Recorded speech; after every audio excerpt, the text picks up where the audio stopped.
This is Winnipeg Sports Talk Daily with Andrew Hustler Paterson and Michael Remis.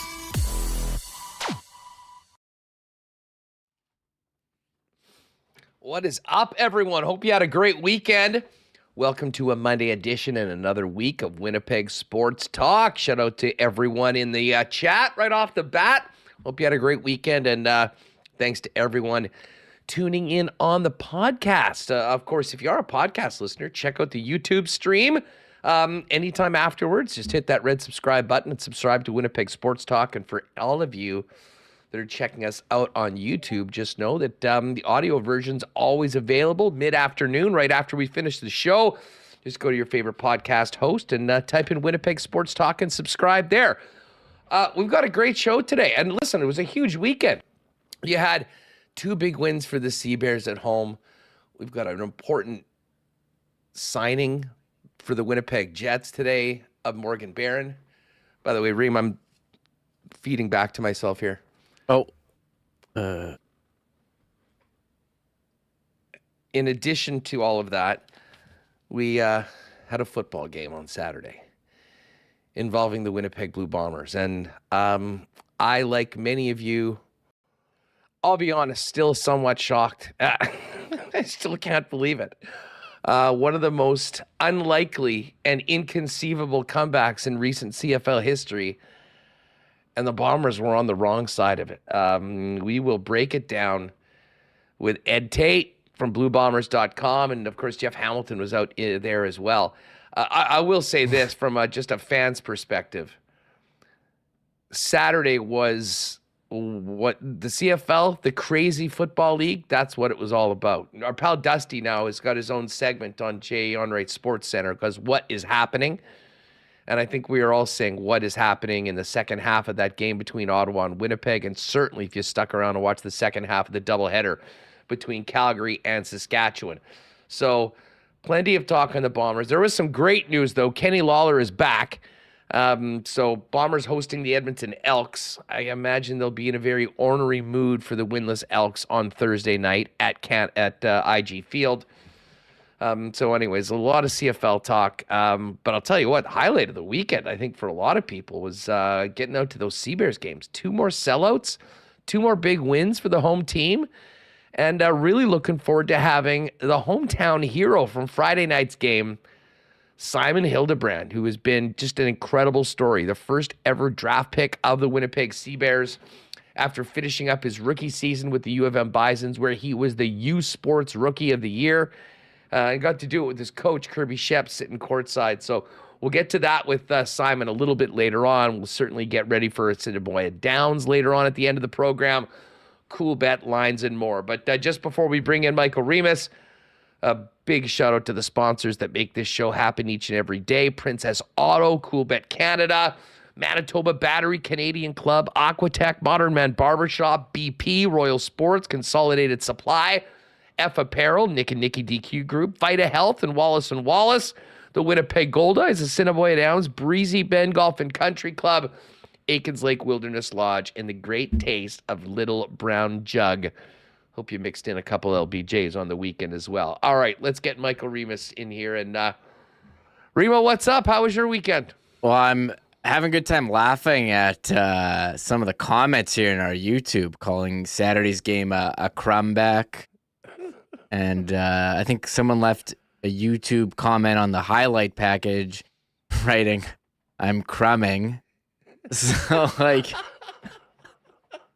least people are having fun here in the chat. I'm feeling good, but I was kind of still trying to get over that Bombers loss. I I mean, up, was it 16 points with 2:40 left, Huss, and Dustin Crum, we're kind of talked about all week how the Bombers were 9.5 point favorites, 9.5 point favorites. They're on their fourth string, Ottawa, and he leads a 94-yard, 7-play drive to score and then get a 2-point conversion, their second 2-point conversion. Just what a terrible way to lose, but we did get some positive news as today with Morgan Barron signing a 2-year deal, $1.35 million AAV. Yeah, and Kenny Lawler. Why don't we talk about that? We'll focus in on Morgan Barron's deal. Kenny Lawler coming back. We can talk about the epic Wimbledon final between Djokovic and Alcaraz. Nice stretch for the Gold Eyes. I mean, they lost the last couple of games, but split the 6-game series with Cleburne. They had some real nice crowds out at the ballpark. We've got the Sea Bears. Maybe we can just avoid the elephant in the room. What the heck happened to the Bombers in that fourth quarter? Dude, it was 25-6 at the end of the third quarter. Bombers were up by 19. And I'll say this, and again, I'm really looking forward to getting Jeff and Ed on to talk a little bit more about it. Because again, this is week 6 of the Canadian Football League. And, if you're going to choke away a game, let it happen earlier in the season, and preferably against a team that had been struggling in the East as opposed to one that might really cost you within your own division. But I got to tell you, I mean, it was a full 24 hours later, and I still was basically in a state of shock. I mean, what were you like right at the end of the game? I was in almost a catatonic state, if you will, a combination of disbelief and some frustration because, as I said, I tweeted this out. With the exception of Sergio Castillo, pretty much everybody had a hand in that one. I mean, there were some really uncharacteristic mistakes on the offensive side of the football by Zach Caleros, by Brady Oliveira, and I have no idea what the heck happened to the Bomber defense. It took Ottawa 25 minutes for a bloody first down in the first half, and Crum, as you mentioned, looked like the second coming of Nathan Rourke in the second half. I mean, I tweeted out after on that touchdown run. I tweeted out Mike Vick's touchdown run in OT against Minnesota. Remember that one where the two defenders 44-yarder, collide. That was it was untouched though. That was the only difference with Crum. I think by the end you kind of felt it coming, like when in overtime when you have the nice first down play and Claris gets sacked on second down for 11-yard loss. You're thankful that they signed Sergio Castillo and he can makes those 40+ yarders. He's been so good. Look easy. That was even during the game when he's kicking field goals like during regulation, he was great. You do have to mention, Crum and the Redblacks, 17 yards net offense in the first half, 3 first downs. However, for that, good thing for Ottawa, the game is 4 quarters, 26 of 42, 261 yards, and an interception, 103 rushing yards on 9 carries for Crum. And Cowboy made an interesting point saying that, Bombers trouble with these running QBs going back to Chad Kelly in the Grey Cup, and that gave me some bad flashbacks there. Chad Kelly running all over the Bombers in the fourth quarter of the Grey Cup. And there was Crum again on the weekend. Man, that was a tough one, Huss. That's a tough one. We talk about the Claris. They're up 25-9. The Claris pick 6, and okay, they got some life, and you just need to get a couple first downs here, and you think you have one with Brady Oliveira, who's got a 43-yard gain, and then he fumbles, and Ottawa gets it right back. To be fair, he went on a 9, and I don't want to blame all the offense, but 94-yard 7-play drive. Would last like 50 seconds? That's to tie, and then the 2-point conversions. So I agree. Everyone, you could point fingers at a number of plays, and just everything went wrong, and just started spiraling, coming together. And by the time overtime, they had all the momentum, and you could hear it in. We have the call from the Redblacks radio. They felt it coming, I think. Well, listen, there's just absolutely no doubt that it is the most stunning collapse of a Blue Bomber team that we've seen in I mean, as long as I can remember. And I'm sure there might be some Bomber historians, or maybe Eddie can give us one or two. Not that we really want to dive too much into other horrible losses for the Bombers. And we've been spoiled. I've been saying that. I said that after the BC game. This football team has raised the bar so high over the last 4 seasons that, I mean, listen, regardless of that, though, the way that game unraveled was inconceivable. I mean, the way the Bombers were playing, what happened in the first half. Listen, I'd be interested to see what people think. I mean, was that just Ottawa getting it together? It certainly felt like the Bombers thought that the game was over and sort of played like it. And unfortunately, that was not the case. We will get to this, and I know we're going to be spending quite a bit of time on this game and the crazy weekend in the Canadian Football League. And we'll play those clips heading into Ed Tait. But let's quickly touch on a little bit of Jets news right off the bat, Remis, because as you mentioned, Morgan Barron has a 2-year deal avoiding arbitration, $1.35 million AAV for the young man that came over as the one active player in the Andrew Kopp trade with the New York Rangers. And I think there's a lot of Morgan Barron fans amongst Jets Nation. I would imagine there's a lot in the chat as well that really like the player that he's turning into right now. I think he can be a solid regular contributor in the Jets' bottom 6. But then you look at the rest of that trade. Brad Lambert, Elias Salmonson, and Thomas Milic. As far as deadline deals go, that's looking very, very good for Kevin Cheveldayoff and the Winnipeg Jets right now. But of course, the focus is on the Bear, Morgan Barron, who's back, and I think a nice bridge deal for Barron. He'll have plenty of opportunity to even establish himself more as an NHL regular and earn a bigger contract, but some cost certainty at a very reasonable rate for a guy that I think is a big part of the Winnipeg Jets' future, announced earlier today. Yeah, I was looking at Evolving Hockey's contract projections. I think they had him at a 2-year 1.2. This was 2-year 1.35 million AAV, so they were pretty much on the money. And there's not, for a guy like him, who's a bottom 6 player, 21 points in 70 games. I mean, the contract pretty much is what it is. I think Gabe Vilardi described his RFA negotiation last year. They said, here, this is what you're getting, and he signed it. And speaking of Gabe Vilardi, that's the other remaining RFA. Now, Morgan Barron did have an arbitration date. I forget what it was, the end of the month. Anyways, they avoid arbitration, and we expect now people are saying, okay, what's next for Cheveldayoff now that Barron is done? Gabe Vilardi, his hearing set for July 28. We anticipate they're not going to go to arbitration. So it's just another one. Other remaining RFAs, Huss, Rasmus Kupari, and Logan Stanley as well. But Morgan Barron done.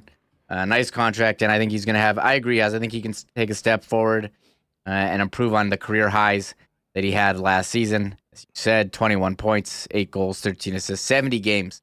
And of course, how could we forget taking the skate to the face in the playoffs? Yep. And really not missing any time, which is Jets legend now, I think. For sure. Amal just referred to him as Scarface Barron in the in the chat. And hey, yeah, he's certainly got a lot of notoriety from that. And hey, he's a tough player. He's added a lot to the Winnipeg Jets. And yeah, I think this is a fair deal. Nice to see him back for a couple seasons.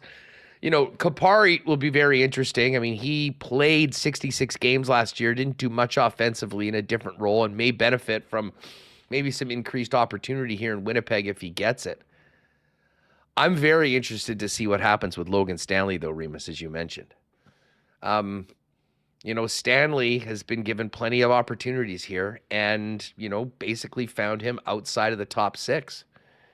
And now we think about, well, Billy Hanelin's status isn't as urgent because he can be put on waivers next year, but Declan Chisholm is there. And I would imagine that there will be a team that would be interested in sort of seeing if Logan Stanley can fulfill some of the promise that a lot of scouts thought that he had heading into his career. It just hasn't really happened here in Winnipeg. And I know the organization is high enough on him that they've, kept rolling him out there at times.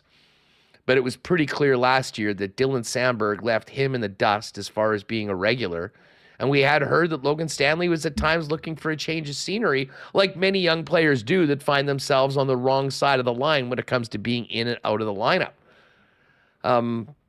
But as far as Logan goes, I mean, that's not a player we've heard a lot of trade talk or chatter about. I do think, though, just because of the 6'7" frame, that there's always someone that'll maybe poke around or take interest in. Really don't have much idea about what his value is right now. But whether Logan Stanley inks that deal with the Winnipeg Jets and is part of the team going forward will be one of the interesting stories I think we'll be paying attention to over the course of this next sort of quieter time of the NHL offseason. Yeah, and there were reports last year or during the trade deadline from Frank Cervelli that Logan Stanley had requested a trade, unhappy with not being able to get in the lineup regularly. And I think, but part of that is he was passed by Dylan Samberg. But the other part too, the Jets knew they had all these defenseman prospects, and they were stuck with all these veteran guys, so they never had room for any of them. So there was only one spot on the roster, and Samberg did earn that spot, and he signed last week a 2-year deal. And we'll wait and see what happens with Logan Stanley. I'm kind of curious, just because there was the report that he requested the trade. Do they accommodate that request, or are the Jets done making moves here? And I mean, even if he does sign, there's no spot for him in the lineup. I would think the contract, he's going to get a similar contract than he got before. $1 million? I don't think it would be. Yeah. I think it's pretty much set what it's going to be, but up to him to decide what he wants to do. If he wants to sign it or try to force his way somewhere else. And I don't know. He doesn't really have any leverage, as he's an RFA. So I think he's kind of just stuck here. And I don't know. Sometimes that's why I think just when a guy guys are able to choose their own destination. Sometimes when you get drafted, you don't get to pick where you play. And sometimes you're in a situation that's beneficial to you. And sometimes you're not, but Logan Stanley has had a lot of chances in the past, and I don't know if it's worked out, and maybe it would be best for him to be in another organization. Yeah. Oh, listen, I think that there could be some benefit to moving on from Logan. I mean, listen, I think there's other younger defensemen that are knocking on the door, ready to play, that need an opportunity to show whether they can do it at the NHL level or not. Declan Chisholm's at the top of that list, considering his waiver status for this season. Listen, I know Stanley's a different sort of player, and listen, he's big. He moves quite well, actually, for a guy that is as big as he is. I mean, it's just some of the decision making. And I mean, from where I'm standing, for a guy that's 6'7", doesn't really play like he's 6'7" very often. And it's great to be that big, but if you don't play that big, I'm not sure how much you're helping the team. And I think the coaches, after a number of opportunities in the lineup, sort of felt that same way, and that's why he wasn't in the lineup very often last season. So anyways, as far as what happens with Logan Stanley, I mean, there is no arbitration number. I mean, they'll have to figure something out. Whether there's something being worked on behind the scenes, we will see. And of course, the defense is still, I think, a question mark.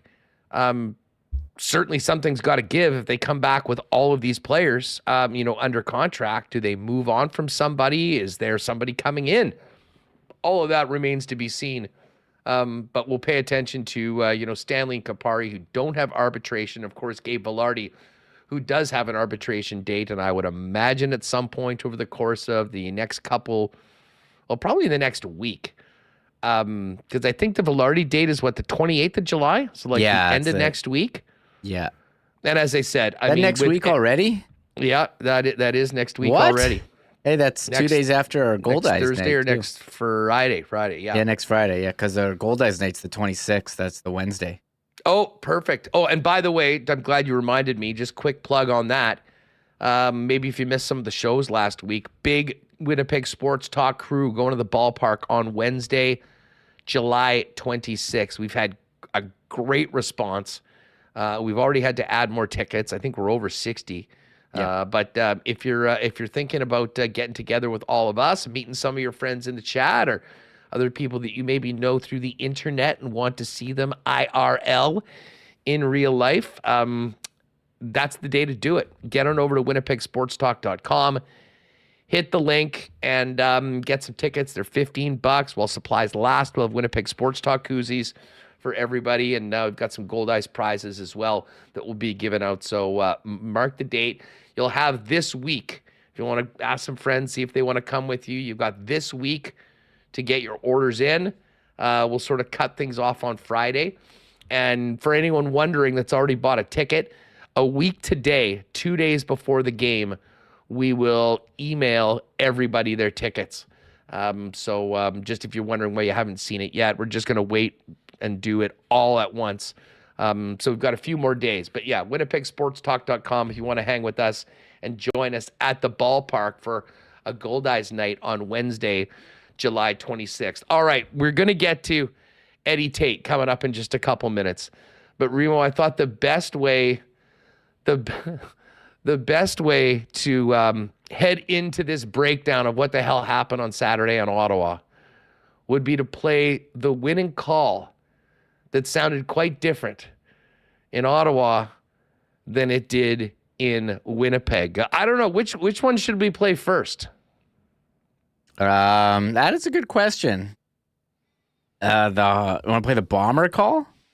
Yeah, Derek maybe we Taylor play the one? bomber call. We play the bomber call. And this, of course, is from 680 CJOB. Derek Taylor in the booth.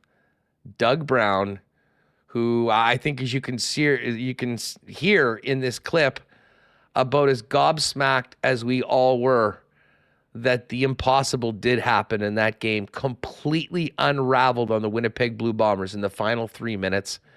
This is the winning touchdown by Dustin Crum in overtime, as heard on OB from the Bomber side of things.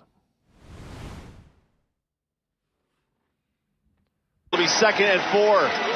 Redblacks from the 29-yard line of the Bombers. 4-man front. 4 men will rush. Crum looking right. Pumps is going to scramble. 25, 20, 15. Crum's into the end zone for the touchdown and the win. Oh, my goodness. And the Redblacks are racing off the bench to hug the newest for the day CFL star. I'm just speechless. The most improbable of comeback victories. They might have just saved their entire football season with what they did in the fourth quarter against the Winnipeg Blue Bombers. So there is DT and Doug Brown, shocked like the rest of us were at what happened to the Winnipeg Blue Bombers. No, I will say this, 2 days later, Bombers are still 4-2, long season. This is not going to define it. I will say this, once I got over it a little bit, I'm really happy for Bob Dice. And I've been telling you all year long that the reason why I have optimism about Ottawa, this was before all their quarterback injuries, was the fact that Bob is such a great leader of men, how much his players love him, playing for him. And man, you saw that in some of the clips of the way that they came together afterwards. But you just heard how it sounded on OB. This is a little different sounding clip. This is our old pal AJ Jakubek on TSN in Ottawa with the winning call with a bit more excitement, I would say, from the home team when Dustin Crum did the impossible. This is the way it sounded. 2nd and 4, Ottawa. From the Winnipeg 29. 4 receivers. Crum in the gun, left hash, takes the snap, looks right, takes off, right to the middle, 25, 20, 15, Oh, baby! They're winning! They're winning! Touchdown! Touchdown! Touchdown! Touchdown! Ottawa! They stormed the field! A miracle comeback! 31-28! The Redblacks win their 2nd straight home victory, and they beat the class of the CFL, the Winnipeg Blue Bombers, in stunning fashion here at TD Place. Every Red Black, most of the coaches, all in the end zone, jumping all over Dustin Crum. Unbelievable, AJ. Yeah. Hey, you know what?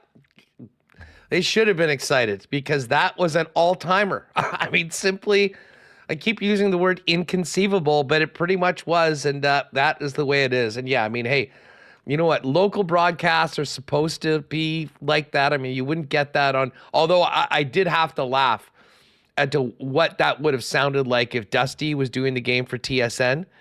We'll talk a little bit more about the crazy game that he called a little later on. Just before we bring in Eddie Tait, let's get to the why not question of the day for our friends at Not Autocorp over at Waverly and McGillivray. In the chat, let us know, what is your level of concern for the Bombers? You certainly could say that was a 1 in a million. But is there more coming out of this game that concerns you going forward? The team's still 4-2, still very good. I don't think that's happening again, but would love your thoughts on that. Hit us up in the comments for the why not question of the day. Hey, I've got to give a shout out to our friends at Modern Man Barbershops. Guys, you need to get a little work done on top. Head on down to Modern Man Barbershops with 8 locations in Winnipeg, including the newest locations on either Pembina Highway or Plessis Road. Modern Man Barbershops offer a variety of grooming services, including haircuts, beard shaping, shaves, color services, and more. Book your look and make an appointment via modernmanbarber.com and give them a follow as well on Instagram at Modern Man Barbershops. Bit of a cooler weekend, but going to heat up again. We've got a lot of summer left. Why not make 2023 the year you take the plunge with Aquatech? Visit aqua-tech.ca to design your own custom pool. Their team can provide on-the-spot pricing from designers as well as financing options that suit you. And whole home renovations start with Aquatech as well. With thousands of rentals as their foundation, let Aquatech upgrade any space in your home. Aquatech's ready to make your reno dreams a reality. Learn more about design, pricing, and financing options at aqua-tech.ca. I know a lot of you headed out to summer places on the weekend and made the most of it. And you know what's behind it all? The batteries and Manitoba Battery. Man, they're busy right now, but that's a good thing because this is the fun. In the winter, they're keeping everyone getting to work and where they need to go with car and truck batteries. Right now, it's all about maxing out on summer. And man, there's a lot of great deals. They had the boat battery blowout sale. Of course, they've got all your water sports batteries you need if you're thinking about an ATV, if you've got a lawn tractor, a camper. Manitoba Battery's got it all at the best prices in town. They'll beat the pants off the big box stores, and even better, allow you more time with your family with the most convenient buying experience because they'll deliver the battery anywhere to you inside the city of Winnipeg for free with any purchase of $60 or more. Find out more and order online at manitobabattery.com. Give Donnie and the gang a call, and they'll get it out to you wherever you need. And, of course, you can always pop down and see them at 1026 Logan Avenue. And just before we bring in Eddie Tait, looking forward to Thursday night, back at it for the Bombers. And if you haven't already, great chance to try the new Canadian Club and Ginger Ale pre-mixed cocktail available at IG Field. And, of course, at your local liquor store or beer vendor, combining the great taste of Canada's favorite Canadian whiskey with ginger ale. It's available in single 473 milliliter cans and 6-packs as well. And, of course, Canadian Club, Canada's favorite Canadian whiskey, available at IG Field as well as the official spirit of the Bombers and your local Manitoba liquor marts. All right, let's get to it. We bring in Ed Tait from BlueBombers.com. Eddie, it's great to have you on the program. I mean, what the heck happened? I don't even know how else we can start off. I'm still in somewhat a state of shock at what we witnessed on Saturday. Maybe the most inconceivable comeback I can remember in years in the Canadian Football League. This is one of the many reasons I stopped betting on Sports Hustle. Going into that one, the Bombers were a 10-point favorite, and I would have leaped at that last Friday or Saturday. But and even at halftime, I can remember seeing Jeff Hamilton and Ted Wyman. And this is, you're not supposed to do this in sports writing, but I said, well, might as well start writing this one, right? And I started to write the Bombers win, blah, blah, blah, and then started to change it a little bit, win, but it's a bit flawed, some concerns, and then, you just have to scrap it and start all over again after what happened at the end of that one. A shocker, still kind of hard to comprehend. and they do call it the Crazy Football League, right? It's just too bad the Bombers had to get smacked in the head to have that reminder. Well, I mean, as far as the league goes and as a television product, I mean, if you tuned in to what you thought was a blowout in the second half of the Winnipeg-Ottawa game, you got treated to an all-time comeback. And that Saskatchewan-Calgary game lived up to it as well with an incredible finish. But Ed, like, I'll be honest, it was 25-6 going into the fourth quarter. They kick that field goal. They get within 16 points. But I mean, even at midway through the fourth quarter, this game was over.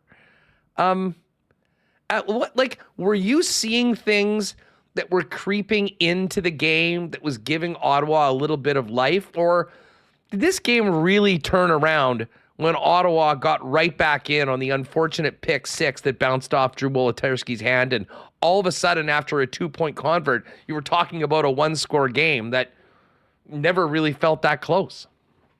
Well, if I told you I was seeing things, I'd be lying, because I didn't. And I'm not that, I can't look into the crystal ball and see it like that. It was 25-9 with 2:38 left, right in the game. And the pick six changed it a little bit. But even then, I thought the Bombers' defense would lock it down. The things that started to, when you look back now at what happened in the second half, especially in the final few minutes, is the Bombers just got tuckered out on defense too, right? That's pretty obvious on the couple of those touchdown runs by Crum.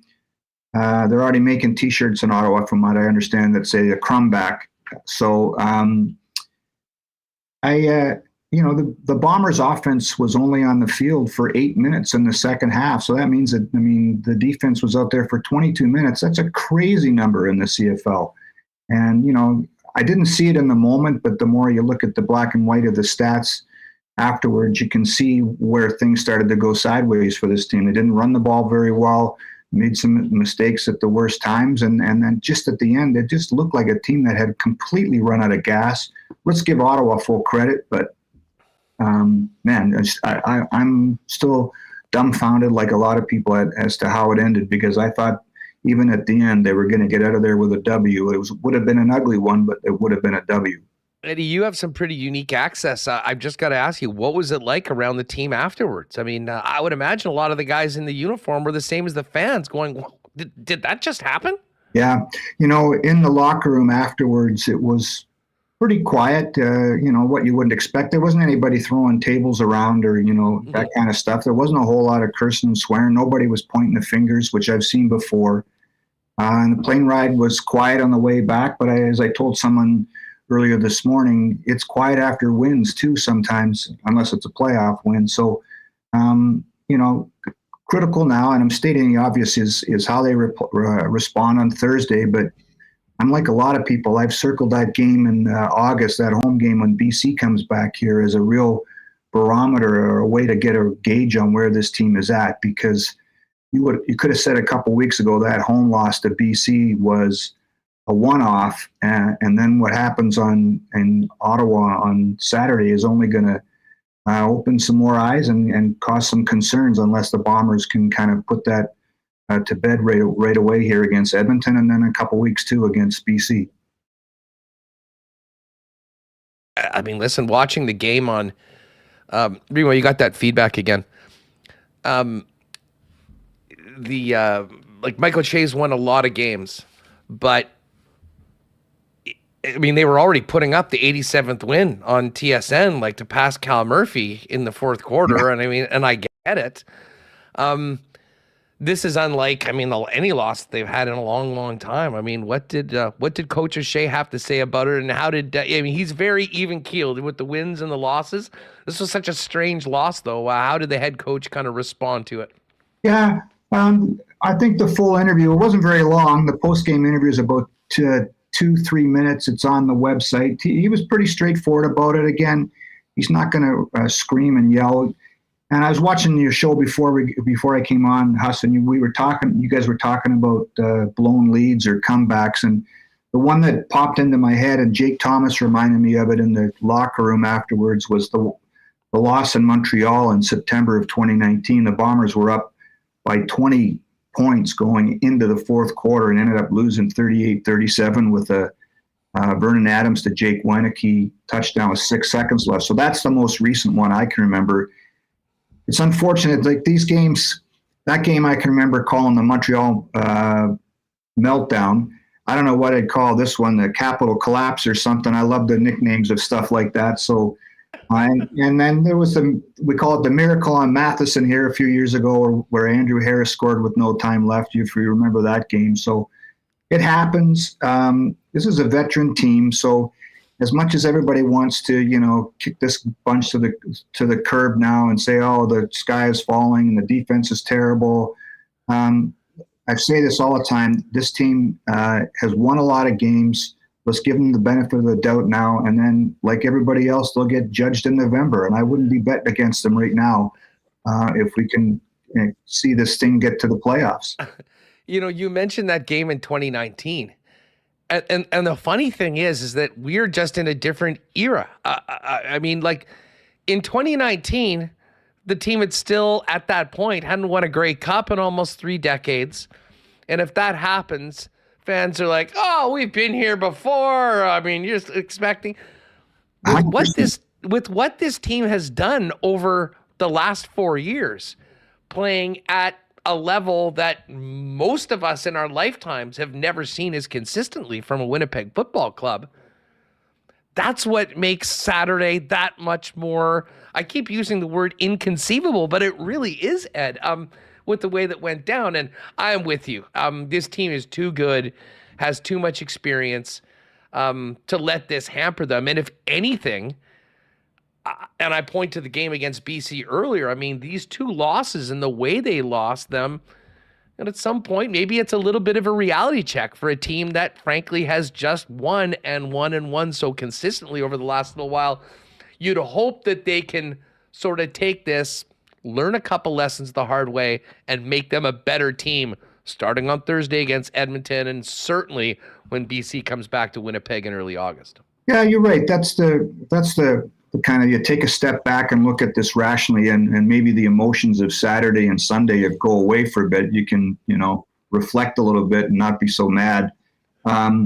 You're right. The circumstances are night and day compared to the blown lead in 2019 with the Grey Cup drought hanging over everybody. And at that time, they had just hadn't even traded for Zach Collaros yet. So that shows you how far. It seems like eons ago, doesn't it? But again, we'll see how this bunch responds. It is inconceivable still what happened on Saturday. It's not just about the ending. To me, there were some opportunities in that game to put it away. If Dalton Schoen catches that 1 touchdown, I think Ottawa mails it in the rest of the way. That's no disrespect to Bob Dice and his crew, but they'd go way up if that happens. There's just so many other examples. I don't mean to pick on Dalton Schoen, but there's other examples in that game too. Fumbles, turnovers, the pick 6. If you can finish a play, it's 6 sacks in that game. If you get a 7th sack at any time in the last couple minutes, that maybe ends the game too. 2 2-point conversions, Ottawa got 2. So it's just crazy how it unfolded. Again, tip my hat to them. But now it's critical for Winnipeg to kind of get up off the mat and show us who they really are again. You mentioned sports betting, and I said to the guys, I'm almost positive that game was taken off the board. I mean, often they'll have live betting and, you think a team might be able to come back and get a bigger number. But when games are basically over, they're over, and they disappear. That one, I think, disappeared, and obviously the Ottawa Redblacks didn't. I will say this, and again, where I'm at on the side of this, I mean, you hate to see that happen to the Bombers. I will say this, if that was going to happen to anybody in the CFL, let it be a team in the East, not, happening the West. And it took me a day to sort of go back and look at it, but I have to admit I was happy for Bob Dice. I mean, he is such a great guy. And, with the adversity that they have been through early on this season, I think just taking my blue allegiances away from it, you wonder whether that can be, a real catalyst to turn a season around that was unfortunately going in a very bad direction after losing their first 2 QBs. And obviously we always love a great underdog story. I mean, Crum, listen, he didn't look very QB1-like in the first half, but man, was he there in the second half. I mean, from an Ottawa standpoint, a very special victory and something that, maybe can turn that entire campaign around. It's a good point, Huss. We're in the cab Friday coming back from the media availability at the stadium, and I remember saying to Derek Taylor, this is such a great football town with such a storied tradition. If they could just get this team turned around, the place would be packed. It's a great place to watch a game. You're right about Bob Dice and the sort of the respect he has around the league. After the game, I'm walking to get onto the elevator to go down to the to do interviews, and I met one of the Ottawa assistant coaches who I know, and obviously they're all jacked up like it's Grey Cup Sunday, and he shakes my hand and says, we might have found our quarterback, and that says something because he was their fourth starter already this year with Nick Arbuckle, the McGee kid, and Jeremiah Mazzoli. So maybe they have something. It has, people are pretty excited in Ottawa. Maybe they can get that building full again because it's pretty fun when it is full. And, for Bob Dice's sake, I hope that they do turn it around, and maybe Crum is the answer. Well, I'll tell you what, if you saw that dude at halftime, he probably would have had a different take on everything. Right. Would it take him 25, 26 minutes to get a first down in the game? Yep. I mean, that just makes what happened, it was that much more incredible. Speaking of struggling teams, the Edmonton Elks are an absolute disaster. And now they come to Winnipeg taking on a Bomber team that I'm sure is going to be in an ornery mood and has every reason to continue a foot on the gas performance for a full 60 minutes. These are the ones, look, based on, maybe it's the aftermath of what happened on Saturday. These are the games that scare you, right? Because they come in, they're 0-6. What have they got to lose, right? It's Chris Jones's team. They might just start throwing all kinds of weird looks defensively because that's his specialty. Supposedly, it hasn't looked like that lately. But they could throw all kinds of different things at Winnipeg. And, you don't want to have them get to 1-6 with another home loss by Winnipeg. So, yeah, it's it looks good on paper. It's tasty. I don't think it matters to anybody in the room over here who they're playing on Thursday. It could be Edmonton, it could be Toronto, it could be BC. You've hit the nail on the head. I think ornery is the right word. We'll see if that carries over into Thursday. There was some good news today. If you want to focus on the positives, Kenny Lawler's back. And listen, I mean, I think overall we've seen a Bomber offense that's very capable, being right up there with the top in the league. They've still got Zach Collaros. Fourth quarter of Saturday's game notwithstanding, still a ton of talent on this club. And now Kenny Lawler comes in. What sort of an impact do you expect Kenny to make? And how do you have any idea how the roster might look different with Kenny being activated? Yeah, that's a good question. I don't know. It's in the nice problem to have category, right? You're going to have to take somebody out of that lineup. And, Zach Collaros threw for 350 yards on Saturday, and again, they didn't rush the ball very well, but you add another weapon like that into the mix. I think he's the best receiver in the league. Of course, Geno Lewis in Edmonton's hurt, but you can make a case for him. Dominic Rhymes in BC. There's lots of good receivers, but I think Kenny Lawler is the best. And, you wonder what this does, right? Does this give more room to Dalton Schoen? Does this give more room for Wolotarski's having a great year, for Nick Dembski, Greg McCrae? There's a lot of weapons now for this offense, and you get a guy like that, he's got great hands.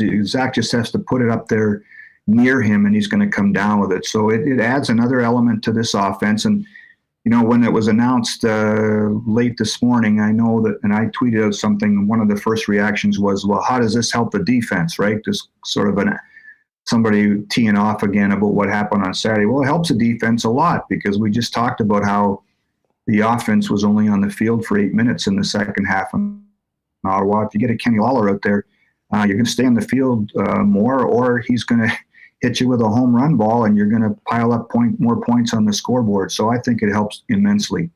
Yeah, well, Thursday night they're back at it. We'll look to move on from Saturday's debacle. And but wearing the whites too. Is that a new thing? Did they do that last year? I can't remember whether we've had a white game. We did have a white game. It's just part of trying to mix it up. People wanted to see some different things at home, see the whites and see the all blues and the alternate jersey, and we'll get back to the royal blues too, I'm sure. So, I think last year was the first time we had worn white. I'll say this, and I'm sure everyone in that room would probably agree. You don't love the short weeks, but if there was ever a time to have a short week and to get right back out at it, I would suggest that this is the one. Now, fill us in a little bit on how the week looks heading into Thursday for the Bombers.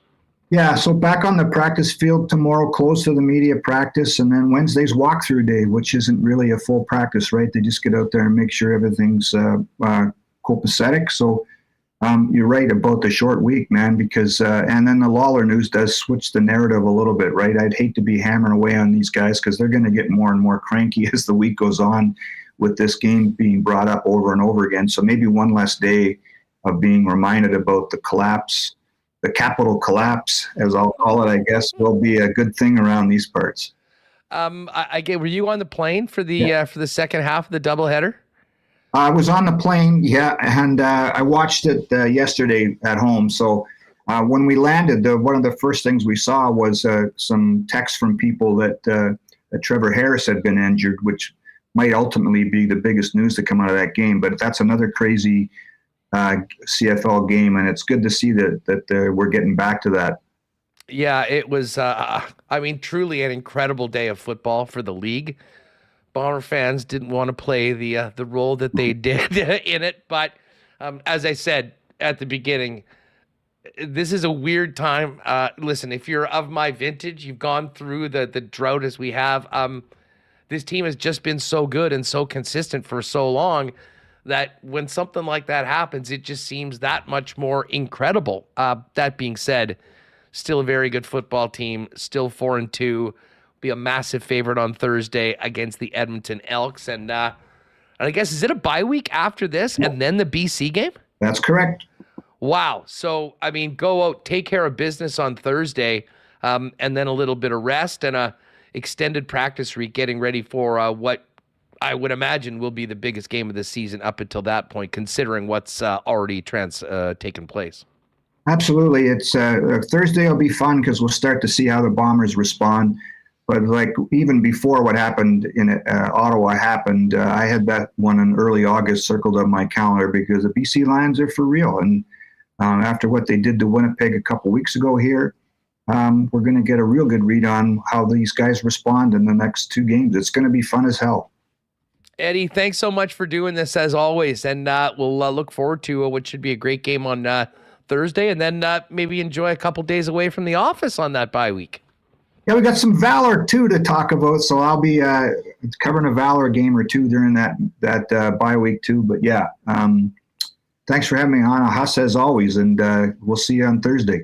Eddie, you be well. Thanks for the time. Really appreciate it. There's Ed Tait. You can read and listen to Mike O'Shea. Tons of great content at bluebombers.com, even if you might not want to consume it, considering the way that game ended. We'll talk a little bit more about this CFL as well as some Jets news with Jeff Hamilton coming up. And then Simon Hildebrandt, the Sea Cub, if you will, had the game winner on Friday night. Huge win and huge weekend for the Sea Bears. We'll get to that later on. It should be really fun. Hey, gotta thank our friends at Vita Health Fresh Market for their great support. If you're looking for great prices on natural and organic supplements, beauty products, and groceries, get on down to any of the 7 Winnipeg Vita Health Fresh Market stores.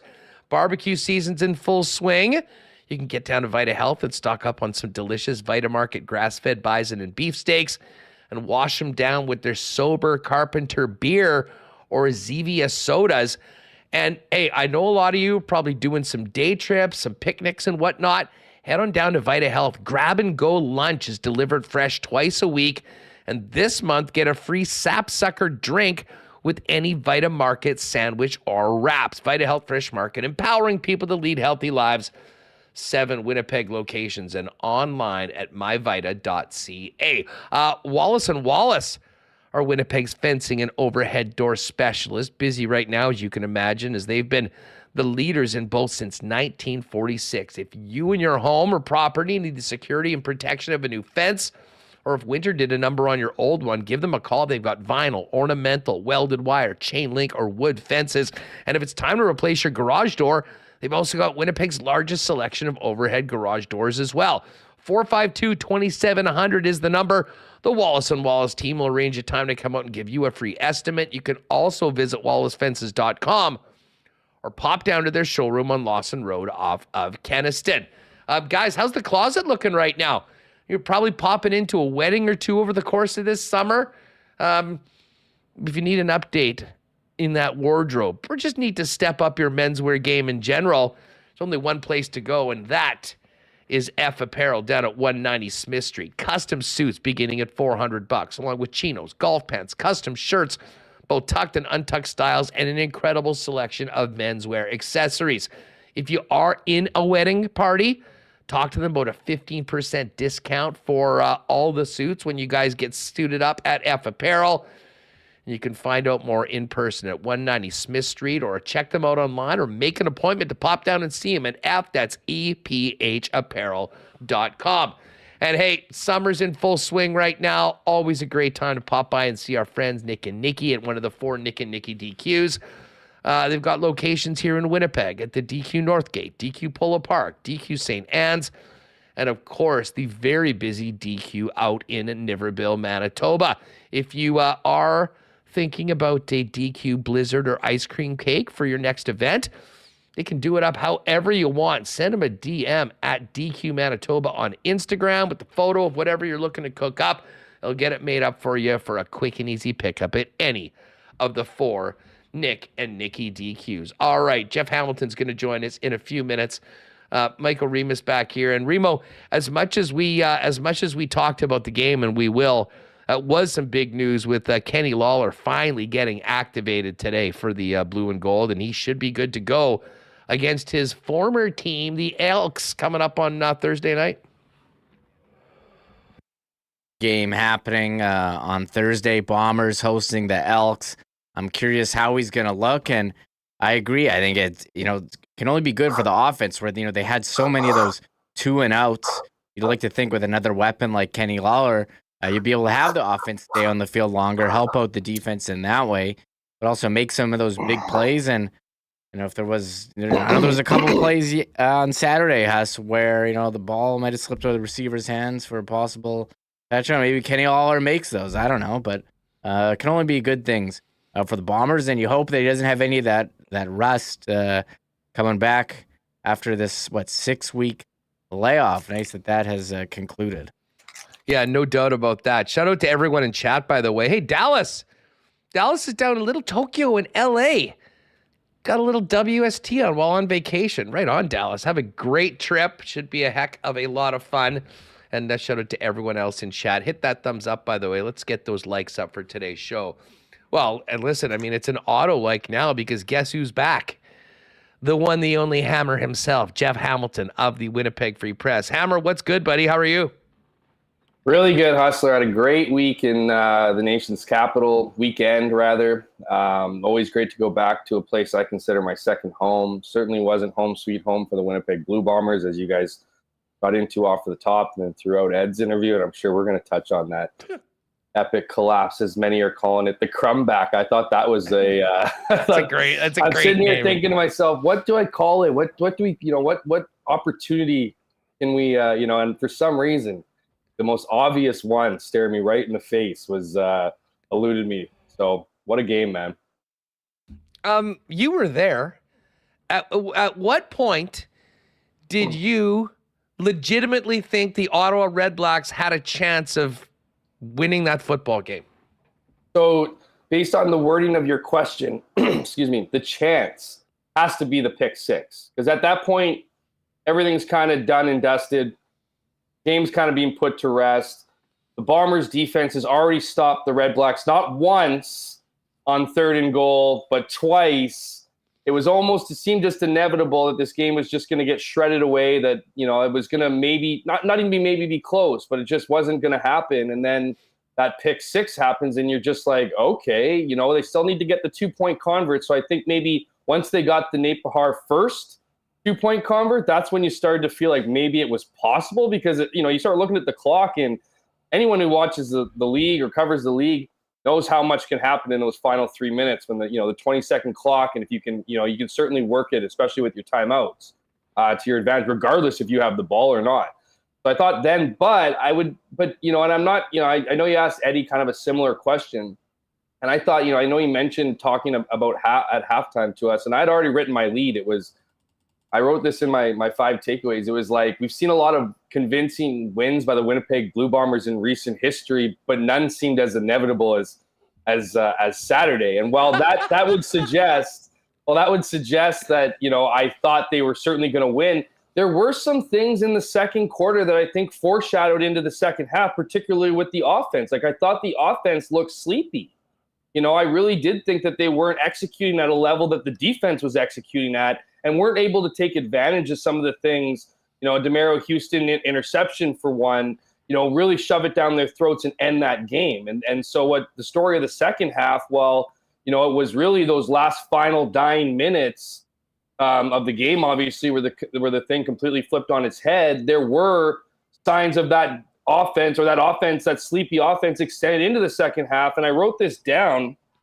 I wrote this in my story, but I wrote it down because I wanted to make sure I said it correctly. But of their 6 offensive drives in the second half, none lasted more than 92 seconds or consisted of more than 5 plays, with 5 of those series ending with 3 plays or fewer. So, and then the time of possession went from 9:21 in the first half for Ottawa to nearly 22 minutes. And so, while yes, it certainly was shocking, improbable, certainly unpredictable ending, when you look at what was happening in the second half, it was only a matter of time until the Bombers' defense was out of gas, and the Bombers' offense, which I put this loss not solely on, but certainly a lion's share of, just couldn't move the field, couldn't move the chains. And when they did move the chains, came up with whether it was a Brady Oliveira fumble or a Dalton Schoen miss, what should have been a walk-in TD. I mean, those were moments in the game that you can look at and go, wow, if one of those would have gone right, this would have ended much differently, because the fact of the matter is Ottawa literally needed every last second to complete that comeback. So one play is certainly the difference, and there was a few of the Bombers could be looking at today or yesterday when they went over the film. Yeah, it was. Listen, it was if you had no skin in the game, if you were just like a Rider fan or a BC fan or someone else watching that game, or a Winnipeg Free Press beat writer, it was unbelievable. Incredible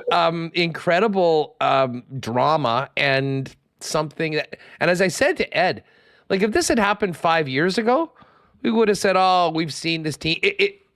What makes it even more incredible is the standard that we've come to expect week in and week out from Mike O'Shea coach football teams for the better part of these last 4 years. And this is a very different loss than the one against BC at home earlier this year, where BC came in and pretty much whooped them for 60 minutes. And that was a real wake-up call, I think. I'm sure there are different things to be taken from this one. The bottom line is, though, that this team, I think the great teams never feel and can never feel that comfortable. And it just sort of felt like the Bombers felt too comfortable after putting up that big lead. And there wasn't that, to your point. There certainly didn't seem like there was a high level of urgency almost at any point. And even as the comeback was happening, it was like, well, wait a second, this game's been over for an hour. What's going on? Well, desperation can be a dangerous thing, and in the case of the Ottawa Redblacks, desperation had to seeped in. Like, I don't know what you're taking from that first half. The stats have already been talked about on this show: 17 net offensive yards, 3 first downs, and a majority of that, which is not a lot, obviously, came in the final couple minutes at the end of the first half. And so you look at.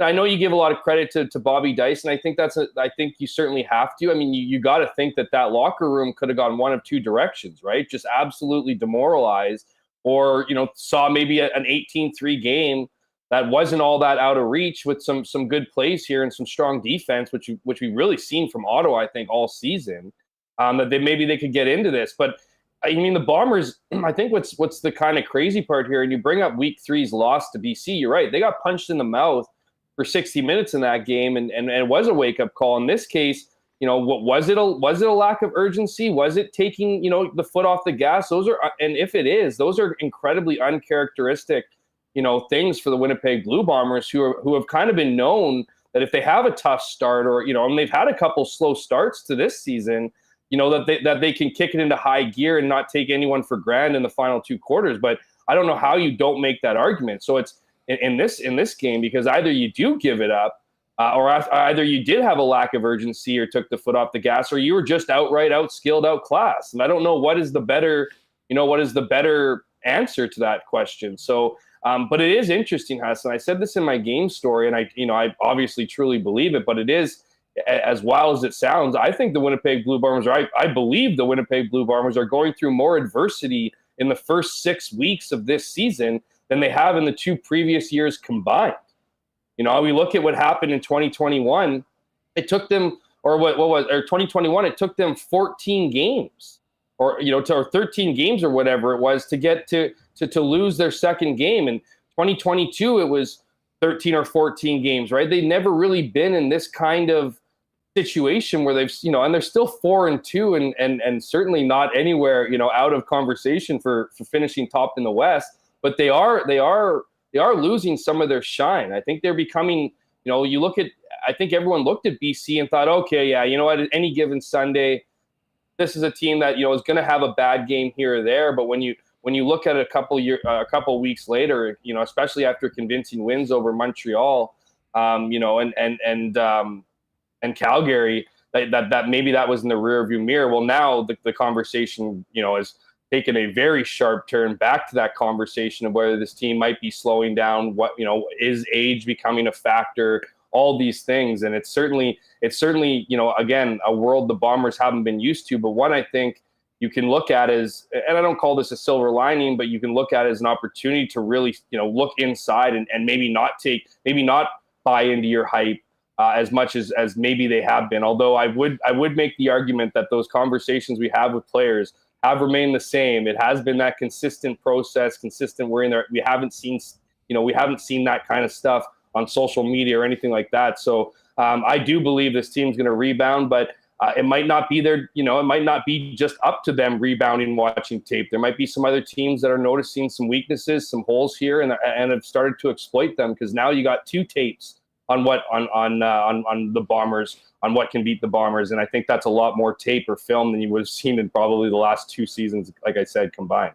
Well, let's talk about the club right now. And I mean, I'm interested in your perspective on this. Are there areas that, should be concerning, the coaching staff? We've had a lot of people that were kind of saying the O-line doesn't look like what it's been in the past. And, and I said to that, well, I mean, they look pretty good in the 4th quarter against Calgary. I mean, doing the, sucking the life out of them on a near 10-minute drive. But it certainly hasn't been as consistently overwhelming as it has been in the past. I mean, is it the O-line, or is there another area right now that when you look at this Winnipeg Blue Bomber team, you see that they definitely need to step it up? Yeah, kind of 2 positional areas, I think. And one kind of just, like the one I say kind of is the offense, because the offense hasn't, they've done, like, obviously when you have Zach Collaros, you have a lot of weapons on that offense. Obviously, Kenny Lawler is going to be a lot of help here, so that's good news for Winnipeg, getting him back after missing the first 6 weeks. But I just think it's one of those more consistent efforts, right? It's being able to, that if you're not going to score points, if you're not even going to get 3 points for the offense, you need to move the chains a few times. You need to be able to, move the ball. Like in that game against Calgary, like the offense was kind of sputtering, like it wasn't doing a great job, but then they reel off, that 15 play, 99-yard drive that, although doesn't end in a touchdown, takes, pretty much ices the game. They haven't been doing that in some of the games, in particular their 2 losses, is just giving their defense a little bit of a break. Positionally, I do think you have to look at the O-line. I mean, Brady Oliveira entered the game leading the CFL in rushing yards with 400 yards in 5 games. Well, that's a little deceiving in the sense he's played an extra game. There's been a couple guys who are averaging more per game than him, but you need to establish that run game. Like, that is the bread and butter for Winnipeg. I mean, you look at Zach Collaros' stats yesterday. He threw for 354 yards with the absence of a run game. If he would have that run game, I think you're getting more opportunities like we saw with Dalton Schoen drop pass yesterday, where there is more explosive plays. There is more big plays downfield. I think the Bombers, the offense yesterday or on Saturday, looked a little bit more short kind of distance stuff that turned into bigger plays that ultimately in some cases turned into turnovers. But I would say the offensive line, it's just, there's been games in BC, it was the tackles. It was Stanley Bryan and Jamarcus Hardrick. And all the other games where they've kind of struggled, it's been interior, right? And you have 2 guys in Tuieli and Liam Dobson. I mean, at what point in time do you consider entering them into the mix and giving them an opportunity to, maybe have a different look or give rest to some guys or I don't even know. Like, it's pretty interesting to go after an O-line that's been the bread and butter in this team, but it really has been kind of that, it has been the weaker point this season. And so I don't think you can deny that from the tape.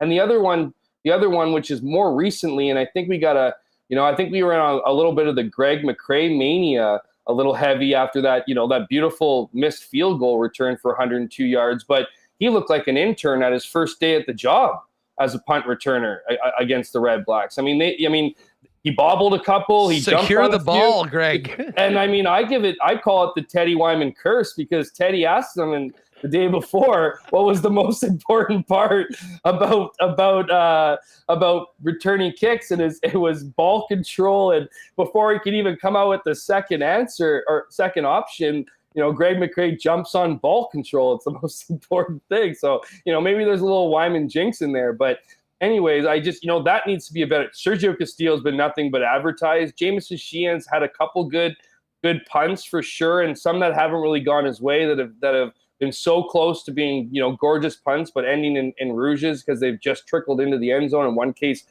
kiss the pylon. But even, in some instances, his punts haven't been nearly as been effective. And so field position, something that the Bombers have certainly, had tilted in their favor for a majority of weeks, is all of a sudden not really their strong point. So when you add up a couple of those things, I think the Bombers have proven to be beatable, and certainly those are areas that are being addressed, need to be addressed, and again will be addressed as the Bombers continue to try to be the class of the CFL despite some hiccups here through 6 weeks. I do not envy the Edmonton Elks being the visitors on Thursday night, coming in against a team that will certainly be in an ornery mood. And I'll tell you what, I don't expect them to take the foot off the gas if they do get up in the game. Although, as Ed said, sometimes those are the games that make you the most nervous when a team is such a big favorite like we saw on Saturday. They do get Kenny Lawler, and maybe you can give a thought on how this will happen. Obviously, we don't know officially what will, but how do they make room for Kenny, and how big of a boost do you think Kenny will be to this Bomber offense that has looked great at times and, as you mentioned on Saturday, was sort of stuck in neutral for a while? Yeah, I'll answer the second question first. I think it's going to be a massive, jolt to the offense, an already really good offense with a ton of options. Kenny Lawler is a unique player in that he's not just that burner that can beat you. He's a guy that, different in the way that Duke Williams, can do it in the CFL, because he's not as thick and as heavy as a Duke Williams, but nonetheless just as effective in turning what are often referred to as 50-50 balls into, a much favorable percentage for the receiver, just in his ability to contort himself, to separate from receivers. He's the kind of guy that, especially with the chemistry and trust that Zach Collaros already has with him, obviously having played with him for a stretch there in 2019 and winning a Grey Cup with him that season. He knows where he can put the ball for Kenny, right? I mean, they picked that chemistry up right away, right after the Bombers were able to sign him as a free agent. They were talking already. They know each other well. That's going to be just such, I think, it's just another game-changing receiver. And, I mentioned Dalton Schoen. It's like, I'm giving him a little bit of gears here, perhaps in this interview. But at the same time, he's been effective. It's just adding another guy like Kenny Lawler. Like, how much more open are other receivers going to be? He's a guy that you definitely need to pay attention to, need to know where he is at all times on the field, and I think that's going to be a guy who helps you open up your run game, just being that deep threat. And certainly, again, good news for the Bombers. You can't help but wonder where this team would be if he was in the lineup the entire season and didn't have to go through this mess. But he is back, and as for what happens next, I think it's pretty obvious. And would have been even more difficult had Janarian Grant not got hurt. Obviously, you don't want Janarian Grant sidelined, given how dynamic he is as a returner, and especially given what we saw from McRae and against the Redblacks. But now it's a decision between, do you sit Greg McRae, who certainly dazzled in for the offense in that game the other week against Calgary, or do you play Carlton Agudosi? Because one of those guys, is going to be the odd man out. Carlton Agudosi was already part of the numbers game before Janarian Grant got hurt and was on the 1 game injured list, despite being completely healthy for 2 straight weeks before he finally got into this game. And to be honest with you, Huss, like I was looking for it, and I was listening to Derek Taylor and Doug Brown's call, and I don't think Carlton Agudosi got into the game until late. Like, I'm talking fourth quarter late, and I wouldn't be surprised if that was his only snap or had less than 2 or 3 snaps. So, I know a lot of it's game planning and trying to exploit things, but I don't know how much, how in a favorable position Carlton Agudosi is to move on. But it really is. You look at those players, and Carlton Agudosi and Greg McRae, and they're 2 very, while both have proven in the past to be effective, 2 very different players. Obviously Greg McRae gives you that running threat as a natural running back and can contribute in special teams, and usually versatility is pretty much your best asset or best option to put somebody in. But then you look at Carlton Agudosi, and what's his greatest asset? Well, burner down the field, big body. Well, what are they getting this week? They're getting Kenny Lawler, a big body burner down the field. Do they go from arguably none to 2? Or do they keep Greg McRae and bring add obviously his versatile skill set to the mix, and then have Kenny Lawler as your outside option? That's probably where it's trending, given on the evidence we've seen this season. However, we also know that game plans change week to week, and it depends on what your opponent is and what they offer. And maybe a guy's skill set like an Agudosi could be what the Bombers need. Against the Elks, again, another similar skill set to a Kenny Lawler. But if you're asking me what you are, my guess is Carlton Agudosi comes out and Kenny Lawler comes in. Yeah, I mean, I think it might be at least they would have some more options if Janarian Grant was back. But assuming that both of those guys would be back, out if Grant was out. You wouldn't have Greg McRae or Carlton Agudosi if Grant was in the lineup. Yeah. Well, I guess the game before, threat, right? The game before they were both in. But again, there was no Lawler at that time. Because Lawler wasn't in, so it's literally like it's a game of inches. Often we call football. Well, the Bombers are dealing with a game of numbers when it comes to their receivers. No, that is exactly right. Jeff Hamilton is with us. I know you were working and you were in Ottawa. Did you see the Calgary-Saskatchewan game afterwards, the second half of the doubleheader? So I was sitting outside. It started to rain outside Lansdowne. I'm looking at my phone, and I'm starting to go through Twitter, and I'm getting all these live updates. And Ted Wyman, who is already back with one of his our colleague Tim Baines from the Ottawa Sun, started sending me text messages. Did you see Harry? Or he sends me a text, insanity in SAS. And I go, okay. So I start looking. I go to CFL.ca, and I start looking at the scores, and it's like a 3-point game, and all of a sudden Mason Fine is throwing a ditch ever. I saw it on Twitter. Like, it was all coming up. That's what I love about Twitter too, is that, like, you have the plays, you have the written plays from people who are there, people who are covering, and then you have the replays, and then you have the reaction. And so that was just an absolute crazy game. Yeah, you're not getting that on Threads, Remis. Yeah, absolutely have to feel for Trevor Harris.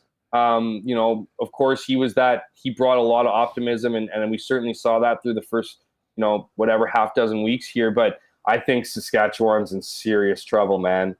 I think that, like it was, to me, their 3-1 record was a bit of a mirage. 2 of those victories were against Edmonton, and one of them was gifted to them. And then of course it was that overtime thriller against Calgary, which they just lost to. So it's a weird time in the CFL with quarterbacks. Not a lot of luck, but I'll go back to our original conversation. Hopefully what you can take out of this is that you can put a guy like Dustin Crum behind center, and you have one of the most exciting stories in CFL history. Just kidding. CFL 2023 for sure. Yeah, no, it was that was a memorable one, and Bombers haven't been on the wrong side of any of those, but they were on Saturday, and obviously they'll be looking to move on from that one and head into the bye week with some momentum before huge game on the 3rd of August when the British Columbia Lions come back to Winnipeg for a rematch after that shocking loss, just the way that it happened earlier this season. Hammer, just before we go, not a lot going on in the Jets scene right now. However, Morgan Barron back with I think a very reasonable $1.35 million AAV on a 2-year deal. I think it was highly likely that this was going to be a 2-year deal, a little bit of a bridge deal, give him an opportunity to kind of further establish himself. And we talked earlier about just how good that Andrew Kopp trade looks right now with Morgan Barron, Brad Lambert, Elias Salmonson, and Thomas Milic being the pieces that came over from New York at that time. But Remis and I were looking at the RFAs. Velarde's going to get a new deal. That will not go to arbitration. As I said, there's just no way that you start off a relationship with a new player like that by going to ARB. And then there's Rasmus Kupari and Logan Stanley as the other RFAs. We haven't talked a lot about Logan Stanley. And in fact, when we've been talking about the blue line, we've usually been talking about the 6 guys that are sort of regulars right now. Logan's in a little bit of a no man's land. You got a guy, Declan Chisholm, that's no longer waivers exempt. You assume will probably get a chance. Where are you on Logan Stanley's situation right now? And how do you see that playing out, whether it be here in Winnipeg or potentially elsewhere?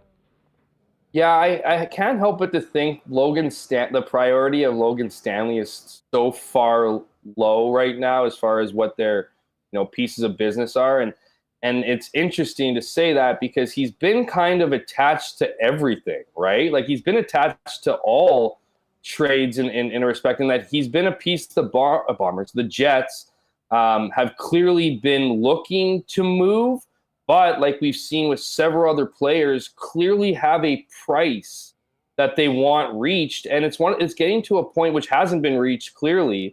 It's getting to a point where it's almost, I don't even really know how to describe it other than to say it's like having this thing that you believe value is so high, and in some weird way it's just diminished over time because you're not getting you could make the argument that Logan Stanley's value was a lot higher 2 or 3 years ago when he was younger and had less NHL experience than what he's been able to show through his experience, and then adding on age here. It's like, it's almost, and maybe that value change is marginal because you could probably make the argument it wasn't crazy high before, but this is a guy who clearly, look, he likes what's going on here, right? He likes, as far as the city, as far as the market, as far as the team that drafted him, as far as his teammates, all those things. But as you kind of touched on before I was on, Haas, it's like you get to a certain point where you start looking at your age and your potential earnings, and you correlate that with your playing time and your opportunity on the blue line, and like there's no one in there.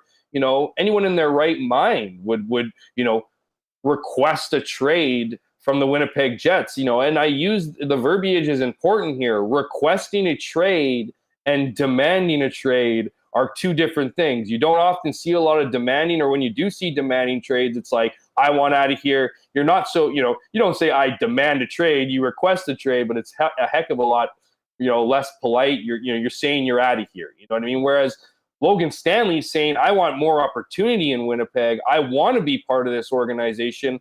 I'm just not getting that opportunity. And therefore, I've been playing this, game of musical chairs on the blue line with this team for so long. And I'm getting up there in age, time to maximize my opportunities. And I think that's the situation that Logan Stanley finds himself in. I think it's a lot more serious to Logan Stanley than it is to the Winnipeg Jets. Well, unfortunately for Logan obviously. Stanley, he hasn't maximized his opportunities because if you talk about young defensemen in this team, I don't think you can argue that anyone has had more run and more chances than Logan Stanley is. And unfortunately for Logan, he ain't in the top 6 right now. He's been. Well, I'm not making that argument. I'm not making the I know. argument that he's done that. I'm just saying he's looking at what he probably says he hasn't. He'd probably have a little bit of an argument to you in the fact that he feels like he deserved a little more opportunity. I mean, you can certainly make the argument that he's had plenty of opportunity. I'm sure he can make the argument he hasn't had enough opportunity. But the fact of the matter is, opportunity laying in front of him, given all the things you just said,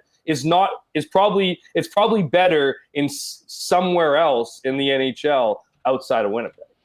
Yeah, and as I say, the entire conversation about the Jet blue line, will continue right up until training camp when they've got to make some tough decisions. But I mean, Logan Stanley's now played 114 games for the Winnipeg Jets, but only 19 of them were last year, and it basically speaks to where he is on the depth chart right now. And every year you get to this point and there's another one or two guys that, you want to take a look at. You want to see if they belong. You want to find out what you have. And none of those other guys have 114 games under their belt being able to show and really playing in, that 1 year that he had where he was quite solid. I mean, he was somewhat sheltered. Maybe he was just in the right spot for him playing on that third pairing. But I'm less convinced that there's a future for Logan here in Winnipeg going forward because of the other number. Now, if a player or two from that top 6 was traded, maybe that changes and he gets another chance, and you earn what you get. But like you said, he's probably not even. What option do you think if one or two guys gets traded? Do you think he still cracks the top 6? I mean, I guess it depends on who, and it obviously depends on what Declan Chisholm does, what Ville Heinola do, because I don't think that he's in a stratosphere way above those guys. I mean, I think he's a question mark, just like, and in fact, those guys are maybe a bit more question marks, but that's why you need to get them in and see more, particularly Chisholm, who's no longer waivers exempt. And we haven't even talked about Kyle Capobianco, who has a contract for next year on a one-way deal. So it's crowded right now. Obviously much ahead of him on the depth chart. I mean, he's cemented, and I'd argue that top 6 at this point. Yeah. Oh, absolutely. Dylan Samberg, no doubt about it, especially with the new deal. So as I said, this next little while will be interesting. First of all, in the contract situation to see what happens, with Logan Stanley's deal. I think we're probably talking about a 1-year deal in and around league minimum. And then, as they say, whether I don't think they would want to lose him on waivers, and I'm pretty sure they would. I mean, if they tried to send him down, someone else is just seeing a big 6'7" guy. Somebody would pluck him, man. Absolutely. Yeah, exactly, and taking a swing. And, when you consider they traded up for him to get that, they've put a lot into Logan Stanley. I don't think that they would want to go that route. But at the same time, I mean, much like Johnny Kovacevic, was picked up by a team that had a spot for him last year. If you do put one of these young guys that are not waiver exempt on the waiver wire, you'd have to think they get picked up. So that will be something that we'll see very soon. And I'm sure you agree. I mean, no chance that Gabe Vilardi actually gets to put it this way. If it did get to arbitration, that would be maybe the worst possible way to start a relationship with the very key player that you just brought in the biggest trade of the offseason. They'll get something done. I don't think I've ever heard a positive story or spin on a player going to arbitration that ever before works he even out plays a game for the player. Yeah, so I think that's certainly not going to be an issue, especially because we're not talking about a guy who's going to be breaking the bank. He's going to be getting a raise, but I don't think we're talking about a guy who's breaking the bank here. So yeah, it's certainly interesting. I mean, we haven't even really talked, or we haven't talked, and I don't know if where your head's at, but I mean, there's still 2 players here in Connor Hellebuyck and Mark Scheifele that are still very much Winnipeg Jets, and some of those important milestones we spoke about have passed as far as dates. And so I'm really intrigued because I think we are leaning more towards the possibility of seeing both those guys members of the Winnipeg Jets next season, but I do think there's some looming deadlines here. based on a little bit of what I've been hearing, but also based on a bit of common sense. You don't trade guys deep into the summer. You know what I mean? Usually you have a deadline for teams who are interested to give you their best options or trades. And I think it'll be a fascinating couple of weeks here as, teams, as we get closer, as we inch closer to the hockey season, and teams take a closer look at their, at their rosters and their, their divisions and their competition. And, a 42 goal scorer and a perennial Vezina, winning goaltender, both of whom are on, expiring contracts and, buzz that they probably aren't going to sign long-term extensions. Those would be two guys I'd be looking for. I think this could be certainly an interesting end to the month of July. Well, and it's funny you bring that up. I mean, the team. Listen, I think Connor Hellebuyck's going to probably be back to start the season. I mean, unless something significantly changes where a team all of a sudden has way more cap space and can really consider making a move and signing him long term, and it doesn't seem like that's been the case. The Scheifele situation for me is very different, and to me, the Boston Bruins are the most interesting team. I mean, we have heard reports that they are proceeding as if they won't have Patrice Bergeron and they won't have David Krejci, essentially two of their top centers last year. I mean, if that is official, and I mean, I haven't heard that Bergeron has retired. I have not heard officially that Krejci's going back, and maybe they're negotiating the hell out of these guys, trying to give them one more year. The other thing that we've heard, Jeff, is that, they're waiting to see what's happening with Elias Lindholm, because given the two potential centers, they'd prefer to have Lindholm than Scheifele, and I get that. I mean, certainly when it comes to the 200-foot game, and actually for this year, Lindholm's less than $5 million. I mean, Scheifele's still got a bargain contract, but Lindholm might be one of the best in the entire league. So maybe they're waiting for that to happen. But if the spot in Boston doesn't open, and listen, there can always be some teams that we're not thinking of or haven't heard anything of that maybe we'll circle back to it. You do wonder what that means for the Jets. Are they going to bring him back? And will they be committed, regardless of what happens with this season, to trading him at some point this season or trading him at the deadline if they have sort of decided internally that they're not going to be extending Mark for a big money deal that's going to take him well into his 30s? Well, wouldn't that be an exciting week or two in Winnipeg if both of those players were to enter this season? And what does that make? You look at the lineup now, and I think we've talked a lot about this, obviously, about the locker room culture and the need to clean it up a little bit. And certainly moving on from Blake Wheeler was a positive step in that direction. Does that change how Mark Scheifele does some of his business in the locker room? Maybe, maybe not. What effect does he have there? Because if he can, I don't even know what the word would be. If he could, maybe alter or evolve with the changes here, that could be a pretty dangerous team. It's certainly a dangerous team on paper.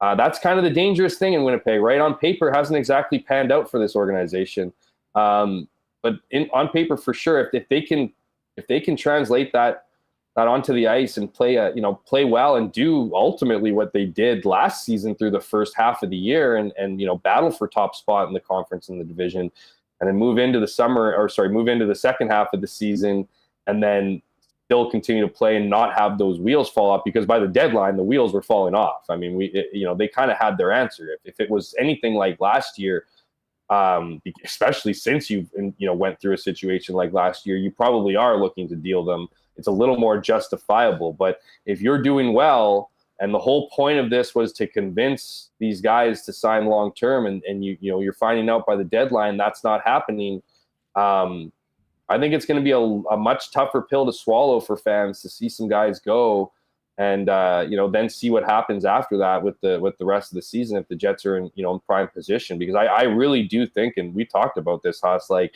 as much as or as important as it is to get value out of your key players before their last contracts expire and they move on to a different organization, I think it's almost equally and maybe viewed in some corners even more important to get this team back on track and some of the good vibes back in this city, back within the fan base. And a good playoff run.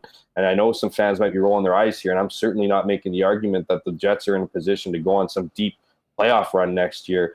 But that, if they do manage to do that, that could go a very long way to just cleaning some of the things up, even if at the end, you no longer have a Mark Scheifele or Connor Hellebuyck. And again, I know some fans are probably smashing their tables at that suggestion, but here we are in late July. There is potential certainly for both of those deals to get done. But if we go into the season with both 55 and 37 on this team, there's very much a possibility that they could be leaving for nothing. Well, and listen, I'll say this, and I mean, I am someone, listen, I've been talking about the potential of a Scheifele move longer than probably anyone. This goes back a couple years. I thought the timing was right. There was a real opportunity, considering his contract, to make a deal that potentially could have been a game changer with what came back to Winnipeg. Obviously, we're in a very different spot. And do I think the Jets are realistically going to be competing for a cup? Probably not, as much as I'd love to see that. And you've got Mark Scheifele and Connor Hellebuyck on expiring deals. I certainly am of the opinion that if you can get fair market value for them, you make those moves. But I'll tell you what, there has not been fair market value. It's very clear on what has been that. In fact, the market, especially for Scheifele, is far less than I think most people would have expected. I'm not sure that continues through the season, and I would expect that wouldn't be the case at the trade deadline based on history. But honestly, if the Winnipeg Jets were forced with deciding whether to keep those guys and make a concerted run at doing some damage in the playoffs and being a much better team going into that, or taking 40, 50 cents on the dollar for either of those players, I mean, I kind of think that the value to the team in the short term might be better than that. I mean, these guys are such important parts of the last 10 years of Winnipeg Jets hockey that if they're traded, you would expect them to bring back some significant returns like a Pierre-Luc Dubois did. But I know we've heard from a lot of folks that just simply has not been the case, and there's a number of factors in it. But unless that changes, if I'm Cheveldayoff, I'm not pulling the trigger and getting an underwhelming return for two guys that, are difference makers right now. Well, it's interesting you say that, because that was a concern for this organization well before the team was eliminated. In Game 5 to the Vegas Golden Knights. It's been something that they've been thinking about, particularly around Connor Hellebuyck, about what the expectation is going to be amongst the fan base for the return of Connor Hellebuyck and what the potential return actually will be. And as you mentioned, Huss, I think it's pretty clear. It's not like I don't think clearly teams aren't throwing too good to turn down contracts here. I mean, I think, we saw that with Pierre-Luc Dubois. Now that was a little bit of a different circumstance given, kind of where he said he'd go and whatever. But as far as him signing a long-term deal to maximize that trade, right? So it's a little bit different, but at the same time, you mentioned, not willing to do 30, 40, 50 cents on the dollar. We've seen this organization probably not be willing to do 75, 80, 90 cents on the dollar, right? Like, we've seen a reluctance from this organization to even be perceived as losing the trade, right? And so, I think, couple that with the fact that the market is somewhat completely changed, not just, the goalie market. It's changed in the sense that there's so many examples of goaltenders who have, put together maybe not similar careers to that of Connor Hellebuyck, but certainly close, and even better in some cases, I should say, if you go deep enough in history. And how is that translated? Given all of that success, how much more of that success can you expect? And can you, we all know careers don't last forever, and so signing a guy to a 7-8 year deal, what are you going to be gaining in the back half of that deal? And then you see, the way teams are, especially with the Vegas Golden Knights, kind of showing that you don't need a bona fide number one guy, a workhorse, if you will, that it's better off to go a couple different options. And, it's interesting too, right? We've talked about this already this summer, and that, Laurent Brossoit creates a fascinating situation, because I think you have a guy who you don't necessarily want, as your starter full time. I'm sure there's some fans out there believe that Laurent Brossoit could be the starter. I just think with his injury history, He's just not the guy who can carry that reign, but he is a guy that you can certainly complement, and it's shown that you can complement with another goalie who isn't as strong as Connor Hellebuyck, but might be just as productive under a much lesser workload. So it is interesting. I do think the Laurent Brossoit situation creates a little bit of a safety net for the Jets to get rid of to trade a guy like Connor Hellebuyck, but at the same time, it's an interesting situation because I don't think. A lot's been talked about with Connor Hellebuyck and wanting to play in the U.S., wanting to sign that next big long-term deal in, south of the border, but he still has another year on his contract. So, what might those opportunities be? I look at a team like Toronto. I'm fascinated with what's going on with William Nylander there. What's going on with, they certainly would love a guy like Connor Hellebuyck to join their team for one season. They probably, they definitely feel like they're, marching towards that being that Stanley Cup winner. How much would that affect there? And I do think that, I would be, the other thing I'd look at for trades involving Scheifele or Connor Hellebuyck is one of those weird three-way teams. Hearing a lot of action about the potential of trying to get other teams involved, but we'll see. Like I said, I think it's going to be an interesting couple of weeks here because once we get into August, there's much less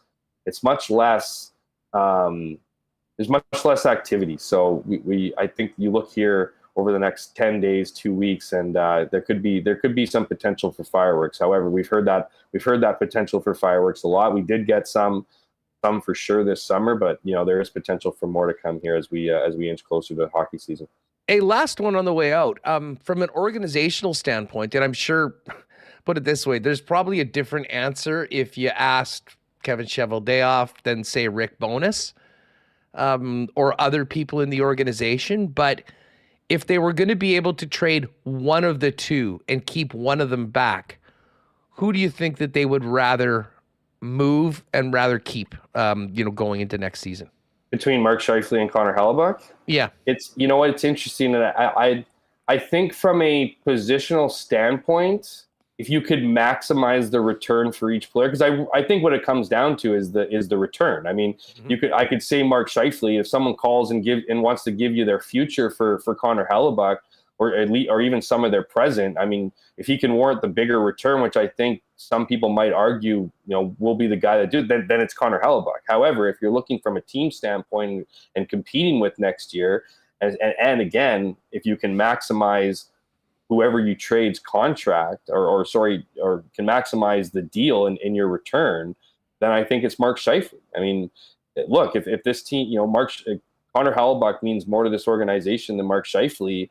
Mark Scheifele certainly has meant a lot to this organization and will mean a lot, if he does stick around next season, right? We know he's got, that 42 goals is a thing any team wants.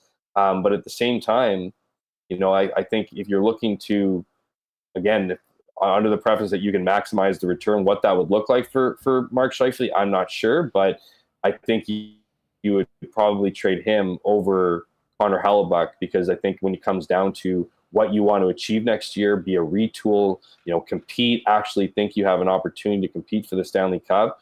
If you're deciding between those two guys, I think Connor Hellebuyck is quite obvious the choice. Yeah, no, and to be honest, of those two, I think that if we're talking about circling back and maybe still taking another crack at an extension, I think it's more likely for Hellebuyck than Scheifele as well. Hammer, great stuff. Interesting.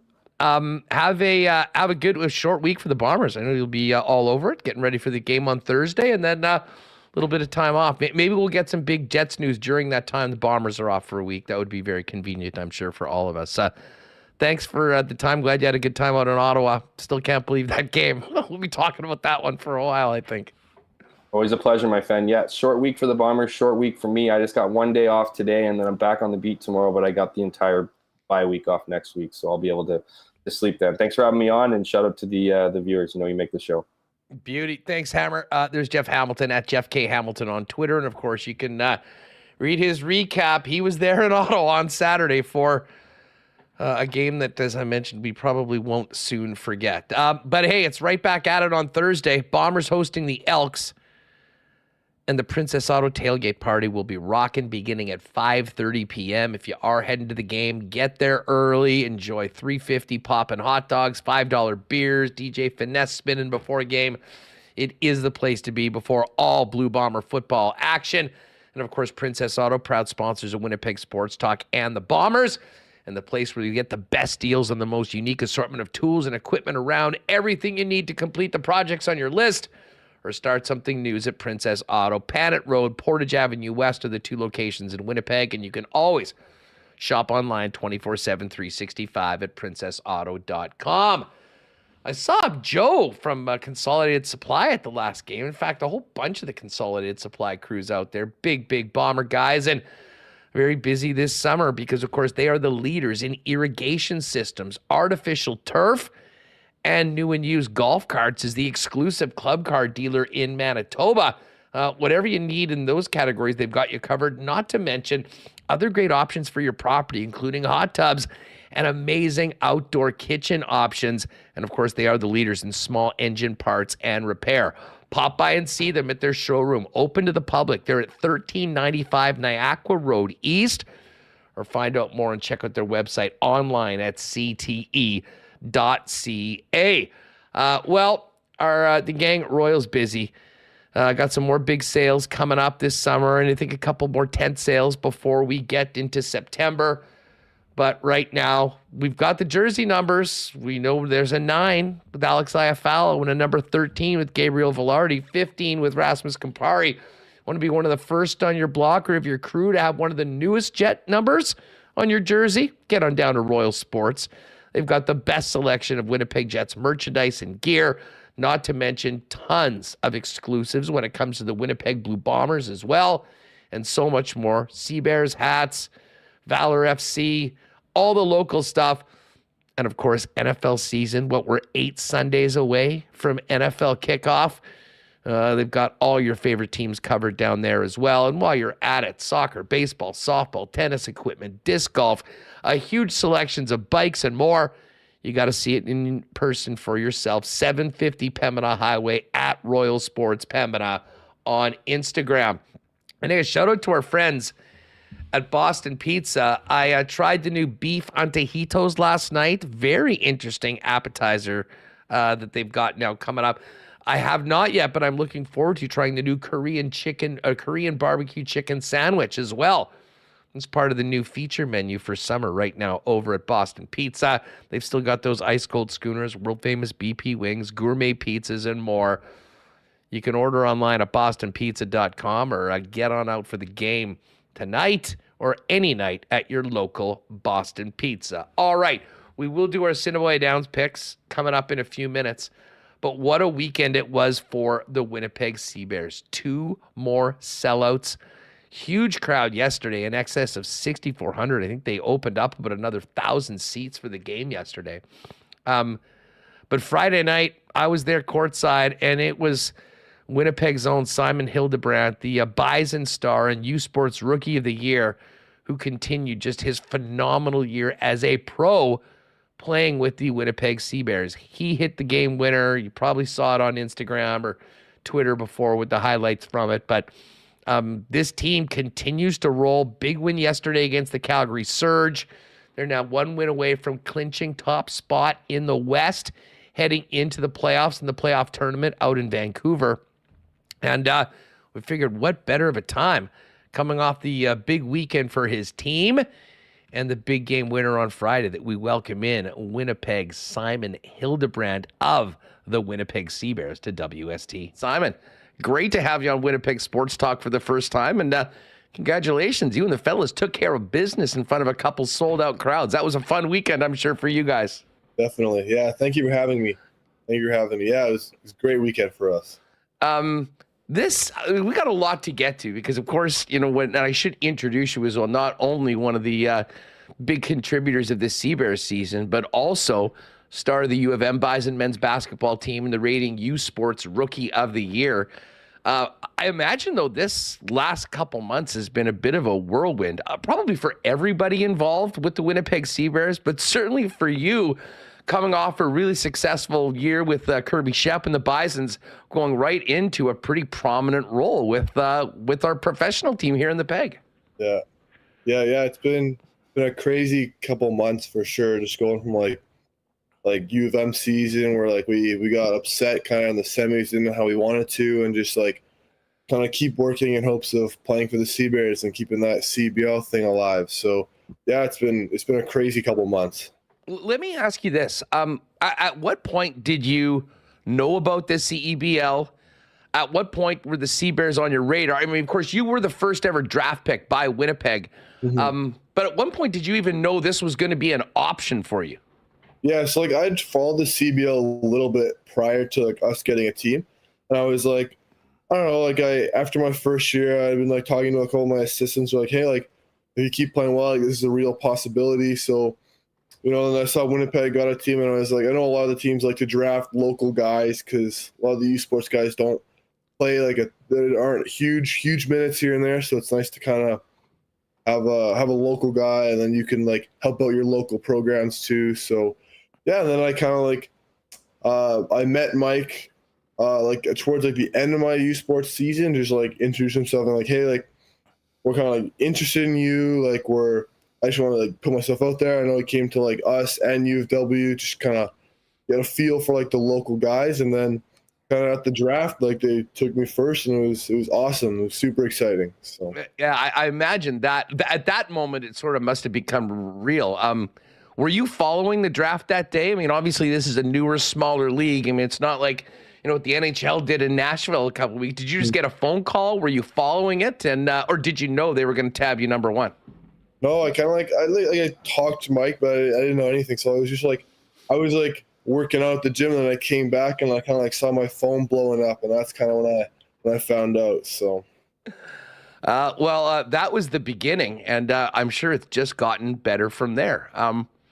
What were your expectations going into the season? I mean, I will admit, obviously, this is the first time we've really been introduced to the CEBL, but I kind of figured that the local players and the U Sports players would be, I mean, honestly, would be challenged to get significant playing time. And every time I go to a game, you're out there, significant minutes, making big shots. I mean, you've had a huge role in the success of this team so far this year. Yeah, like a lot of the U Sports guys like don't play huge roles in these teams. Like they play a couple of spot minutes here and there, but I've just been like very lucky and super grateful to be like a big part of this team. And yeah, like coming into the summer, I was like, hey, like I'm going to try to learn as much as I can from all these guys, because being a really young guy, all these guys are where I aspire to be one day, like be a professional basketball player. So coming in, I just had the mindset like I'm just going to work as hard as I can and learn as much as I can.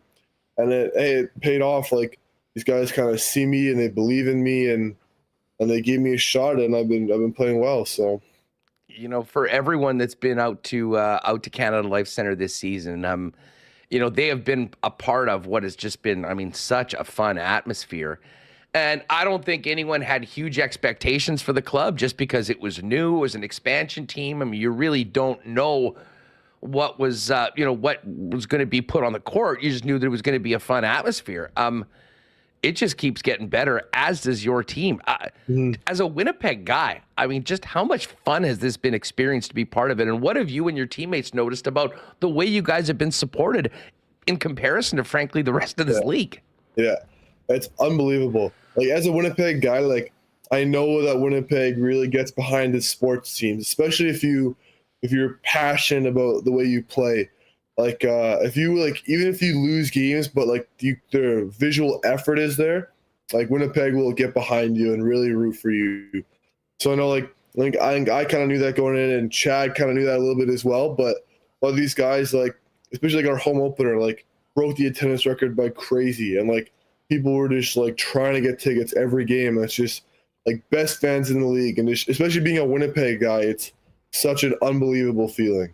Well, and I mean, listen, I was at the epic playoff game between your Bisons and the Westmen, and obviously that didn't end the way you guys would have liked to, with the Westmen winning and moving on. But I saw the Sea Bears set up at that game, and you walked in and saw it. I mean, arguably that is the biggest matchup between the Bisons and Westmen in the history of the rivalry on the men's side of things, and the atmosphere was incredible, the support, and you realize like this there really is something here. And We I mean, still obviously, have a gym there. yeah, I mean, hey, listen, they were there. I think they did a great job at sort of connecting people, letting people know that this was coming. And obviously having involvements from yourself and Chad Posthumous and Sean Moranin from the Westman side, I think really set it up to succeed. That being said, has the amount of support you guys have had, the crowds here in Winnipeg, has that even surprised you? And I'm interested in what other guys that have played elsewhere in the league that are on this team have to say about their experience as a Sea Bear. Yeah, maybe like a little bit surprising. Like, yeah, I always knew, kind of like I was saying, like Winnipeg's fans are always like the best. Like you look at the Jets, the Bombers, like they're always there to show out. So I kind of knew that. Like I was surprised it took us 5 years to get a team, right? Because this is the 5th year of the league, and I think Winnipeg has a great basketball community. And yeah, so like seeing these fans come out and show every game has been crazy. I think a lot of my other teammates, like who've played in the league before, it's like, yeah, whatever, like get like a 2,000, 3,000 fans in, they'll cheer a little bit, and you get to Winnipeg and it's like we're playing in an NHL arena that we're like selling out the whole lower bowl, and it's just crazy. So I think it's been an awesome experience for everybody. Well, it has been such a success, and what is added to it is just how good you guys have been this year. Yeah. Comfortably in first place in the West right now after the 2 wins on the weekend at 11-6. Just pumped Calgary yesterday, and you can officially, I guess, clinch the first spot in the second end of the home and home with Calgary, who's 8-8 coming up later on. But I have to ask you just about the team. From game one to where you guys are together, how would you assess how this season has gone? And I mean, for you personally, it seems like you're more comfortable playing with these guys every time you get out there. Like I know, like Coach Mike Tait, like preaches like our strength and continuity. Like every other team in this league they just bring in new guys like every week and then switch out guys here and there. Like we played Vancouver 3 times and we've had a whole different scout each time we've played them because they just switch up their lineups every time. So like we've had the same like 11, 12 guys all year. We haven't made like any changes.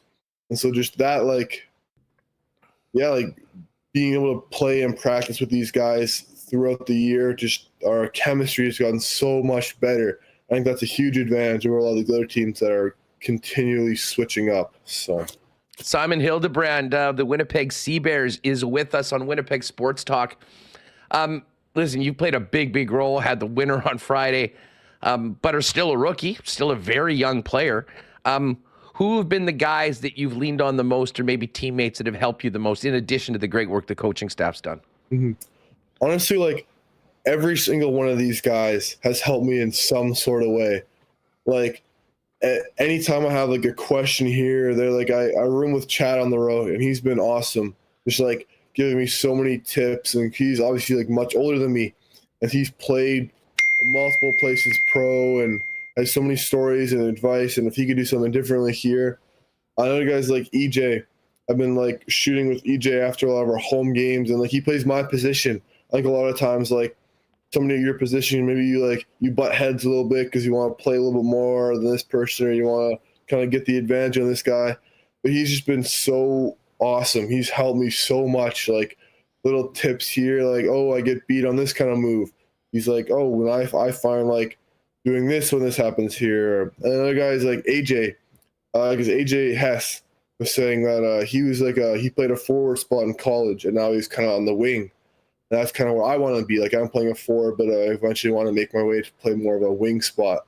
And so he's like, yeah, like little tips in guarding quicker guys here. Like I've been in your shoes. Like you got to do this and this, or when you're coming around to get this shot, sometimes I like to set my feet this way. I find it helps me with this. And those just a couple off the top of my head, but like every single one of these guys has helped me with, in some sort of way, with like a tip here, or just even like helping with my confidence and talking to me. And yeah, just such a good group of guys. Well, I'll be honest, for a rookie, you don't seem to be short on confidence, and you certainly weren't short of anything on Friday. Tell us about Friday's game, and of course, what it felt like to ice it and hit the winning shot and then get mobbed by your teammates with a big win. Yeah, unbelievable feeling, right? And just like like the coaching staff and my teammates like believe in me enough to have me out there during the Elam time and to pass me the ball. Like they just have faith in me that like I'll make the right decision, and if I do decide to take a shot, that I'll knock it down. So it's been, just being able to do that at home in front of a huge crowd, being a Winnipeg guy, was just a feeling I'll never forget. So, hey, you mentioned the ending, Simon. How much did you know about the Elam ending, this format of the game beforehand, and how much have you enjoyed it? I'll be honest, the more I watch it, I'm surprised that it isn't almost standard in basketball everywhere around the world. Yeah, I think it's phenomenal. Like the whole goal of it is to take away, like you watch the end of a basketball game sometimes with 2-3 minutes left, you get all those fouls and free throws and stoppages, and the last couple of minutes takes half an hour, right? And with this, like, it takes away all that. Every game ends on a game-winning shot, which is awesome, and then huge comebacks are possible, right? Like in our home opener, we were up like 17 or something like that in the target score time, and Vancouver almost came back and beat us, right? And I think the biggest comeback in the league is like 16 or something like that in the Elam time. So it's just like anything is possible. Every game ends on a game winner, and then the ending doesn't get slowed down and ruin all the rhythm with the free throws and the fouling. And I think it's awesome. Now, Simon Hildebrandt with us, obviously with the Sea Bears, and one of the stars of the Bisons, and was the U Sports Rookie of the Year last year. I have to bring this up from Friday night because Kirby Shep, your coach with the Bisons, is a good friend of ours here on Winnipeg Sports Talk. We'll often have him on to talk about a variety of hoops-related things. We had him on the show just before the Sea Bears started, and he talked about the opportunity for you, but then he was off to Egypt. So he came back. He was at the game in the front row, right across from where I was sitting, and you, of course, had a pretty big game, and I don't think I have ever seen I mean, it was like there was like an element of like the proud father with their son out there, but it was almost to a next level because I think he has so much passion for the game and for you, and actually for a change got to do it in a fan's role. Did you see Kirby losing it after a few of your big shots? And in all seriousness, just maybe a comment of the sort of guy he is and how much he's helped you in your first year with the brown and gold. Yeah, like I saw a video afterwards of him like cheering me on. That was such a cool moment. He's been like one of the best coaches I've ever had, like just in the way we like run our practices and games and how he's just put me in great positions to succeed. The confidence he has in me and just the way we've built our roster and everything. He's been such an unbelievable coach, and he just like wants you to become like a better basketball player and a better person. So I can't say enough good things about Kirby. Just quickly looking ahead, I mean, obviously the focus right now is finishing up the regular season and making a great run in the playoffs into the tournament in Vancouver. But now that, you've played most of this summer as a professional with this group, how much is this going to help you and the Bisons heading into next season? I'm sure the way things ended last year, you're quite looking forward to getting back at it at some point down at the Investors Group Athletic Center. For sure. I think I can try to help out my teammates like as much as I can. Like, I learned so much this summer, and if I can try to like kind of bring that down and share as much as I learned this summer with my teammates, I think that just elevate our whole team. So, just focusing on like little details here and things like that matter at the pro level that maybe at university like you can get away with. But yeah, just trying to help out all my teammates as much as I can because I think that'll overall make us a better team. Hey, Simon, just on a personal level, as a Winnipeg guy, how have your friends and family enjoyed coming out and being a part of the great atmosphere down at Canada Life Center? And what's it been like for you? I mean, aside from the basketball side of things, just getting a part to be in a starring role and having, so many of those close around you getting a chance to be part of this, I mean, really special season. Yeah, that's the one thing about like being a local guy playing at home is like my parents and all my friends had the opportunity to see me play, which is just so cool. Because I remember when I left for school for 2 years, I was away from Winnipeg. Like my family didn't get to watch me play in person for 2 years. It'd always be like through a small TV, depending on what the live stream is like. Even just like when I came home to University of Manitoba, then getting a chance to see me play was like such a cool feeling. And now they get to do it again, but like at the Canada Life Center with a sold out crowd. And yeah, it's surreal. Hey, just before we go, I mean, of course, you hit the winner on Friday night. It was a huge win, great atmosphere. I imagine you probably had quite a few friends and family at that game. What were the celebrations like on a Friday night in Winnipeg after a huge win for you and the fellas? Yeah, like we always go for a team dinner afterwards. Like David Asper's been like, I would say the best owner in the league. Like he does so much for us. So yeah, we always go to a team dinner, and it's always just a great time. So like bonding with these guys and our coaches and all our trainers and everybody in the organization just at this team dinner to bond. So it was awesome. It is cool. I mean, listen, everything about this season has been cool. I knew from the home opener that this had incredible potential. I can honestly say I'm not surprised at the way the city has come out and supported this team. And as far as the job that the organization's done, putting on a quality product and what you guys have done on the court has been, it's been fun. I mean, the only thing that sucks is that the season isn't a little bit longer because I think everyone's having so much fun.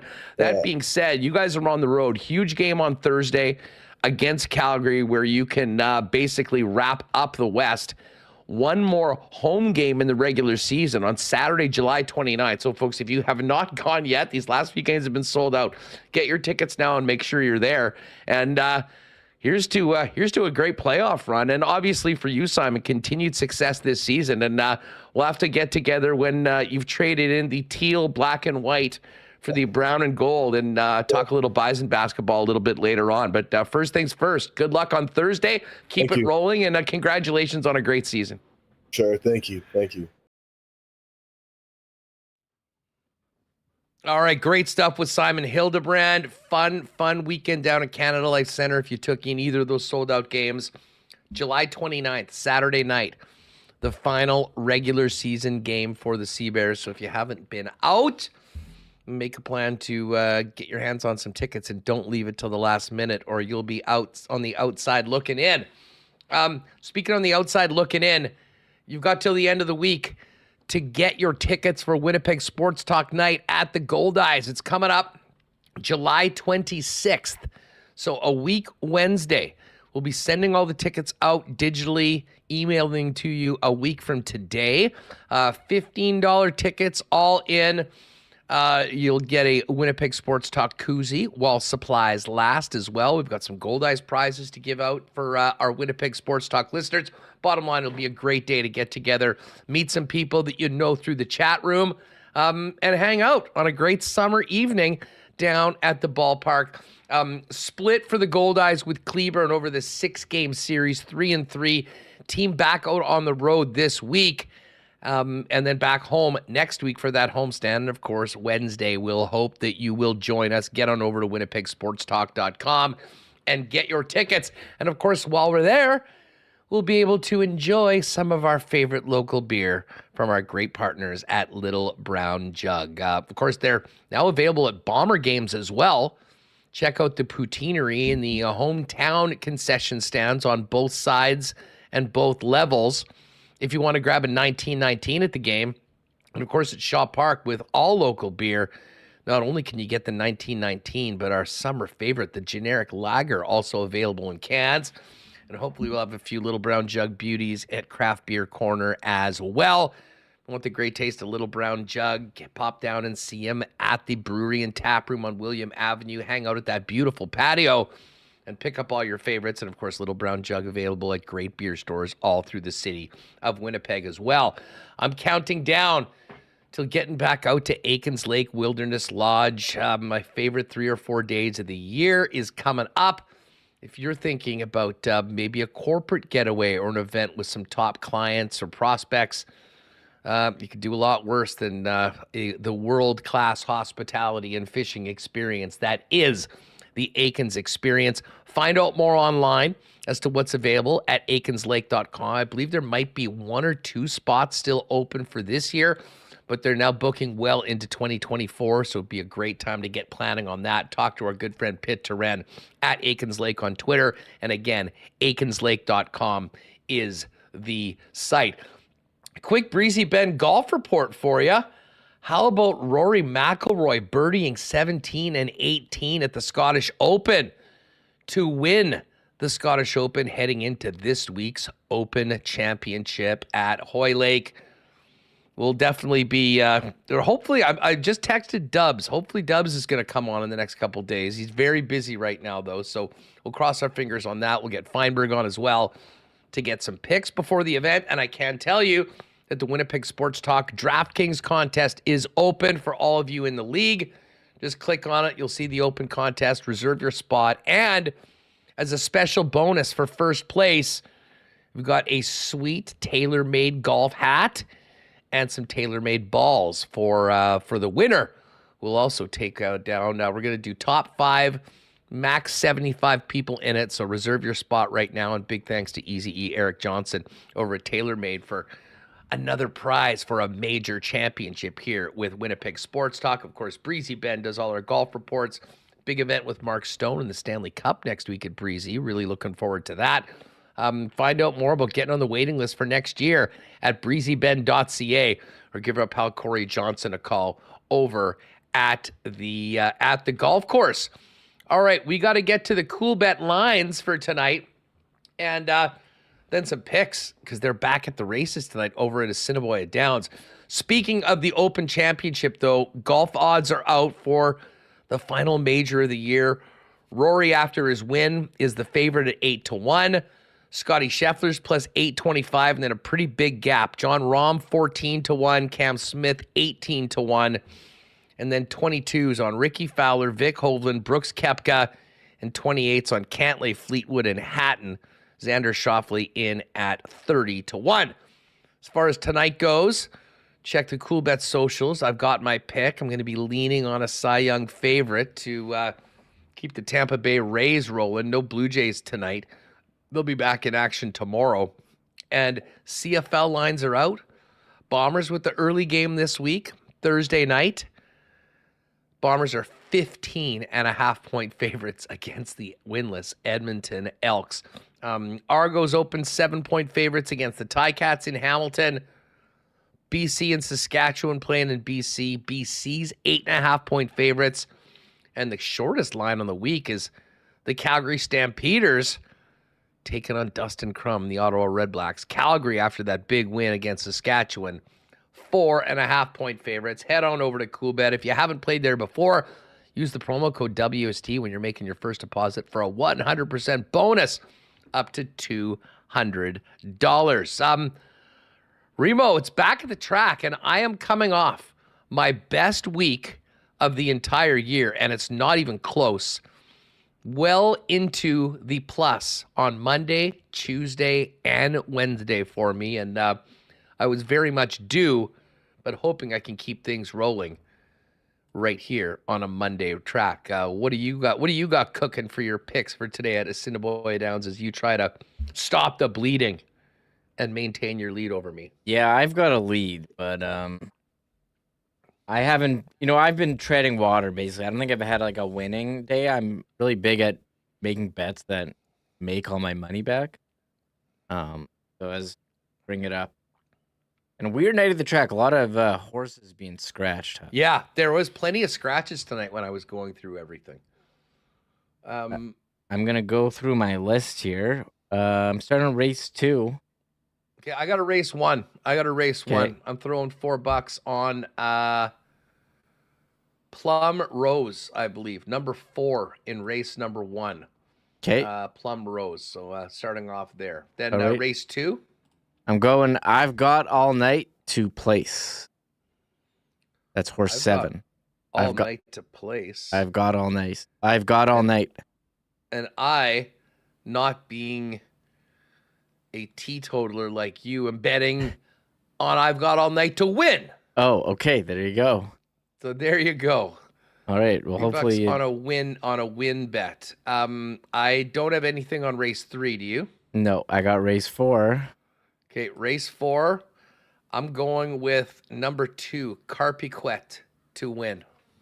Okay, I've got a nice exacta here. Exacta box 1-5. Party at my place. And Silicon Valley. Finish 1-2 any order. Nicely done. All right. I am not on race 5. I think that one was really kind of chopped up a little bit by a couple scratches. But I'm finishing up with a triactor box on race 6 and race 7. Okay. Race 6, I've got horse number 1, Unusual Account. Number 6, my boy Christian. And a 30-1 long shot, Mosey's on Maine. 168 is what I'm cooking up for race number 6. I got horse 7, Livery Man, to win on race 6. All right. And then the last race is race 7. I've got another $1 triactor box. I'm going with number 3, My Noah. Number 8, Jeff Fafa. Mm-hmm. And number 9, In the Deep, with my favorite jockey, Antonio Whitehall. I got my horse, one of the first horses I won on, McCaig, to win at 10-1. I'm on McCaig. Actually, McCaig's not bad. Yeah. It was second in a 6 furlong race back in June, and it hasn't raced in just about a month, so he'll It's rested, ready is what to you're go. telling me. Rest doesn't have the Exactly. rigorous schedule of weekly at Assiniboia Downs. Great night to get out to the track, though, folks. Of course, post time is 7:30. Stretch and Kirk will do their thing on the Assiniboia Downs YouTube channel at 6:45 if you want some more educated picks than we just gave out. And, of course, if you do want to just bet at home, you can do it at hpibet.com, where we just made our wagers, and then watch all the action throughout the night at ASD, Assiniboia Downs YouTube channel. Fun show today. I really enjoyed that conversation with Simon Hildebrandt, Reem.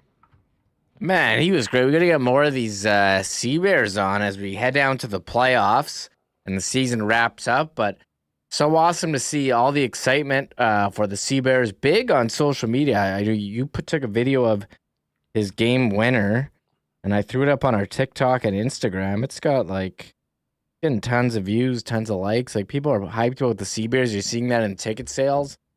Most popular team in the CEBL, I would say. So hopefully they have a deep playoff run, and I'm looking forward to following the last stretch of the season. One more home game, so make sure you go if you haven't checked it out yet. You know, we always get burned for bad takes.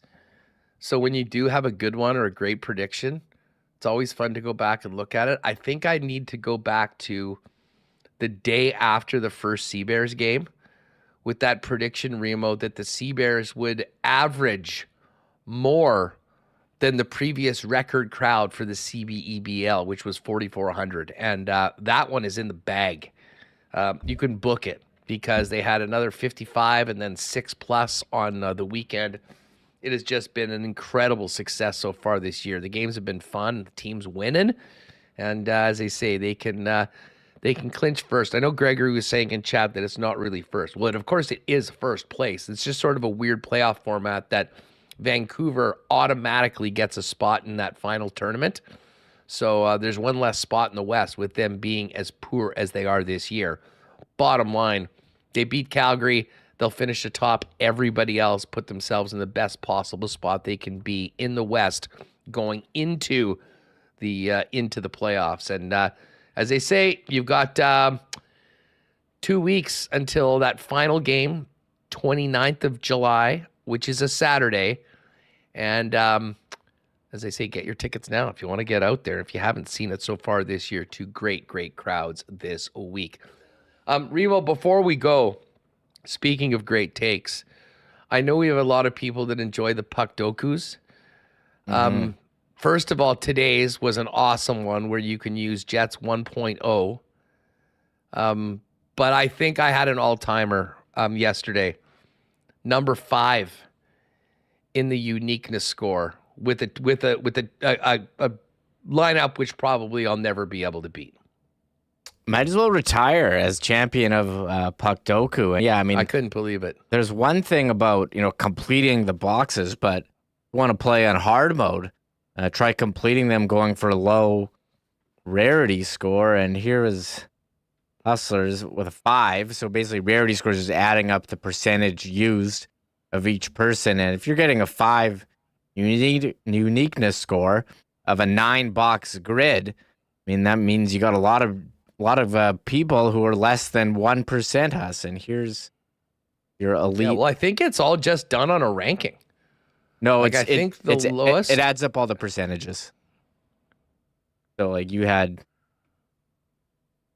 So this is what it is. So here, like you got you have a 2 and then 3. I don't know how you got 5. I'm pretty sure that just adds up the percentages. No. I'm sure it's a ranking. It shows you of everything that's come in. That was the 5th most unique of everyone that did it yesterday. No, that's not how it. Well, I maintain that it is, because what did I get today? I got a. You got like 100. Yeah, something like that. But that's because if it rounds down to like 0, the guys who are less than 1, so you would have. But then even still.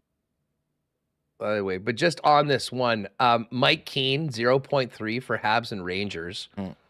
Tony Esposito, which was my biggest number, he was 3% for Habs and Blackhawks, and then Ab McDonald.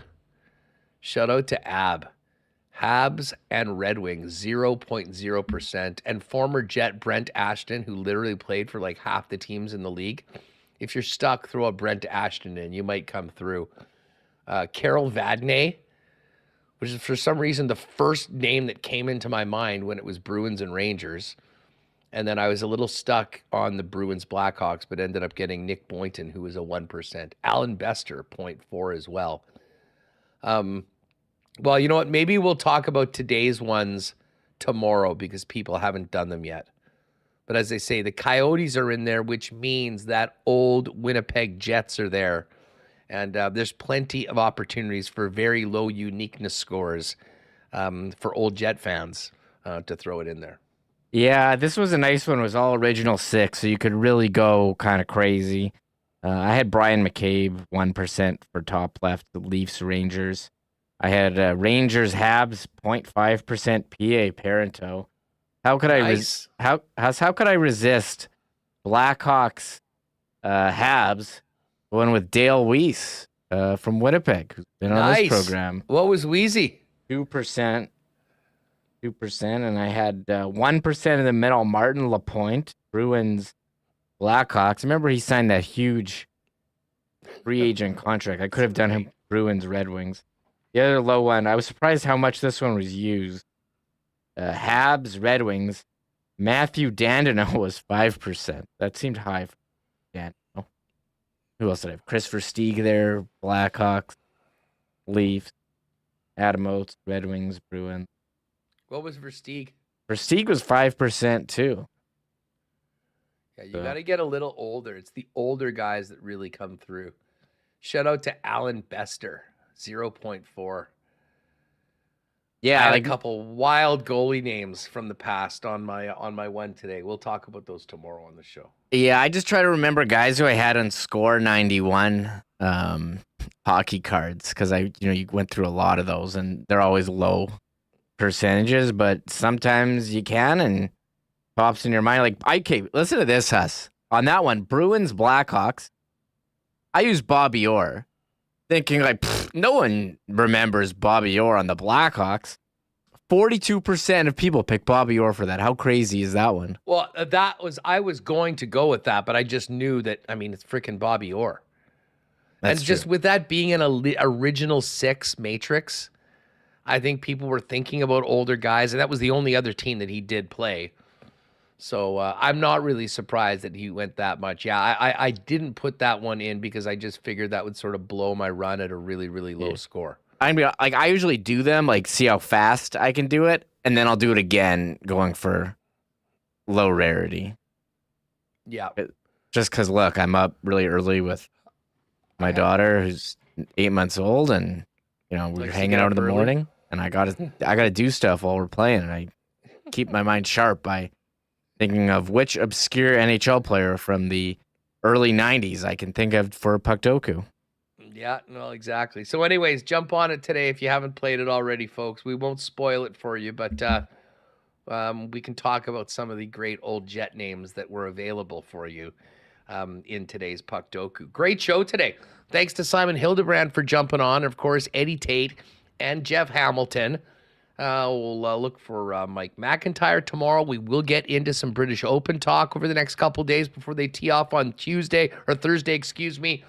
And for all of you that play DraftKings with us, we got another contest. 75 max, top 5 win, $3. And shout out to Easy E, our pal Eric Johnson from TaylorMade. Got a sweet TaylorMade hat and some TaylorMade balls for whoever wins this week's major championship, WST DraftKings. So reserve your spot right now. It's up in the lobby for the WST League. Send us a tweet if you haven't played before. You are DraftKings, or just search Winnipeg Sports Talk and join the league, and it'll be there. Thanks to the sponsors that make this show happen each and every day. We move forward, much like the Bombers, into Tuesday. Closed practice tomorrow. Maybe they'll talk a little more about that crazy week overall in the Canadian Football League, but we'll have Mike jump on the program. We will get to some British Open talk and maybe even a special guest that we're working on for tomorrow as well. So bottom line, join us tomorrow, 1 p.m. Shout out to everyone listening on the podcast. If you haven't already, hit that thumbs up button. Make sure you subscribe to the channel. And we'll see you tomorrow at 1 right here on WST. Have a great night. Oh my God! Oh! Shut it down! Let's go home! Thanks for tuning in to Winnipeg Sports Talk Daily. Make sure to subscribe on YouTube and your favorite podcast feed at winnipegsportstalk.com.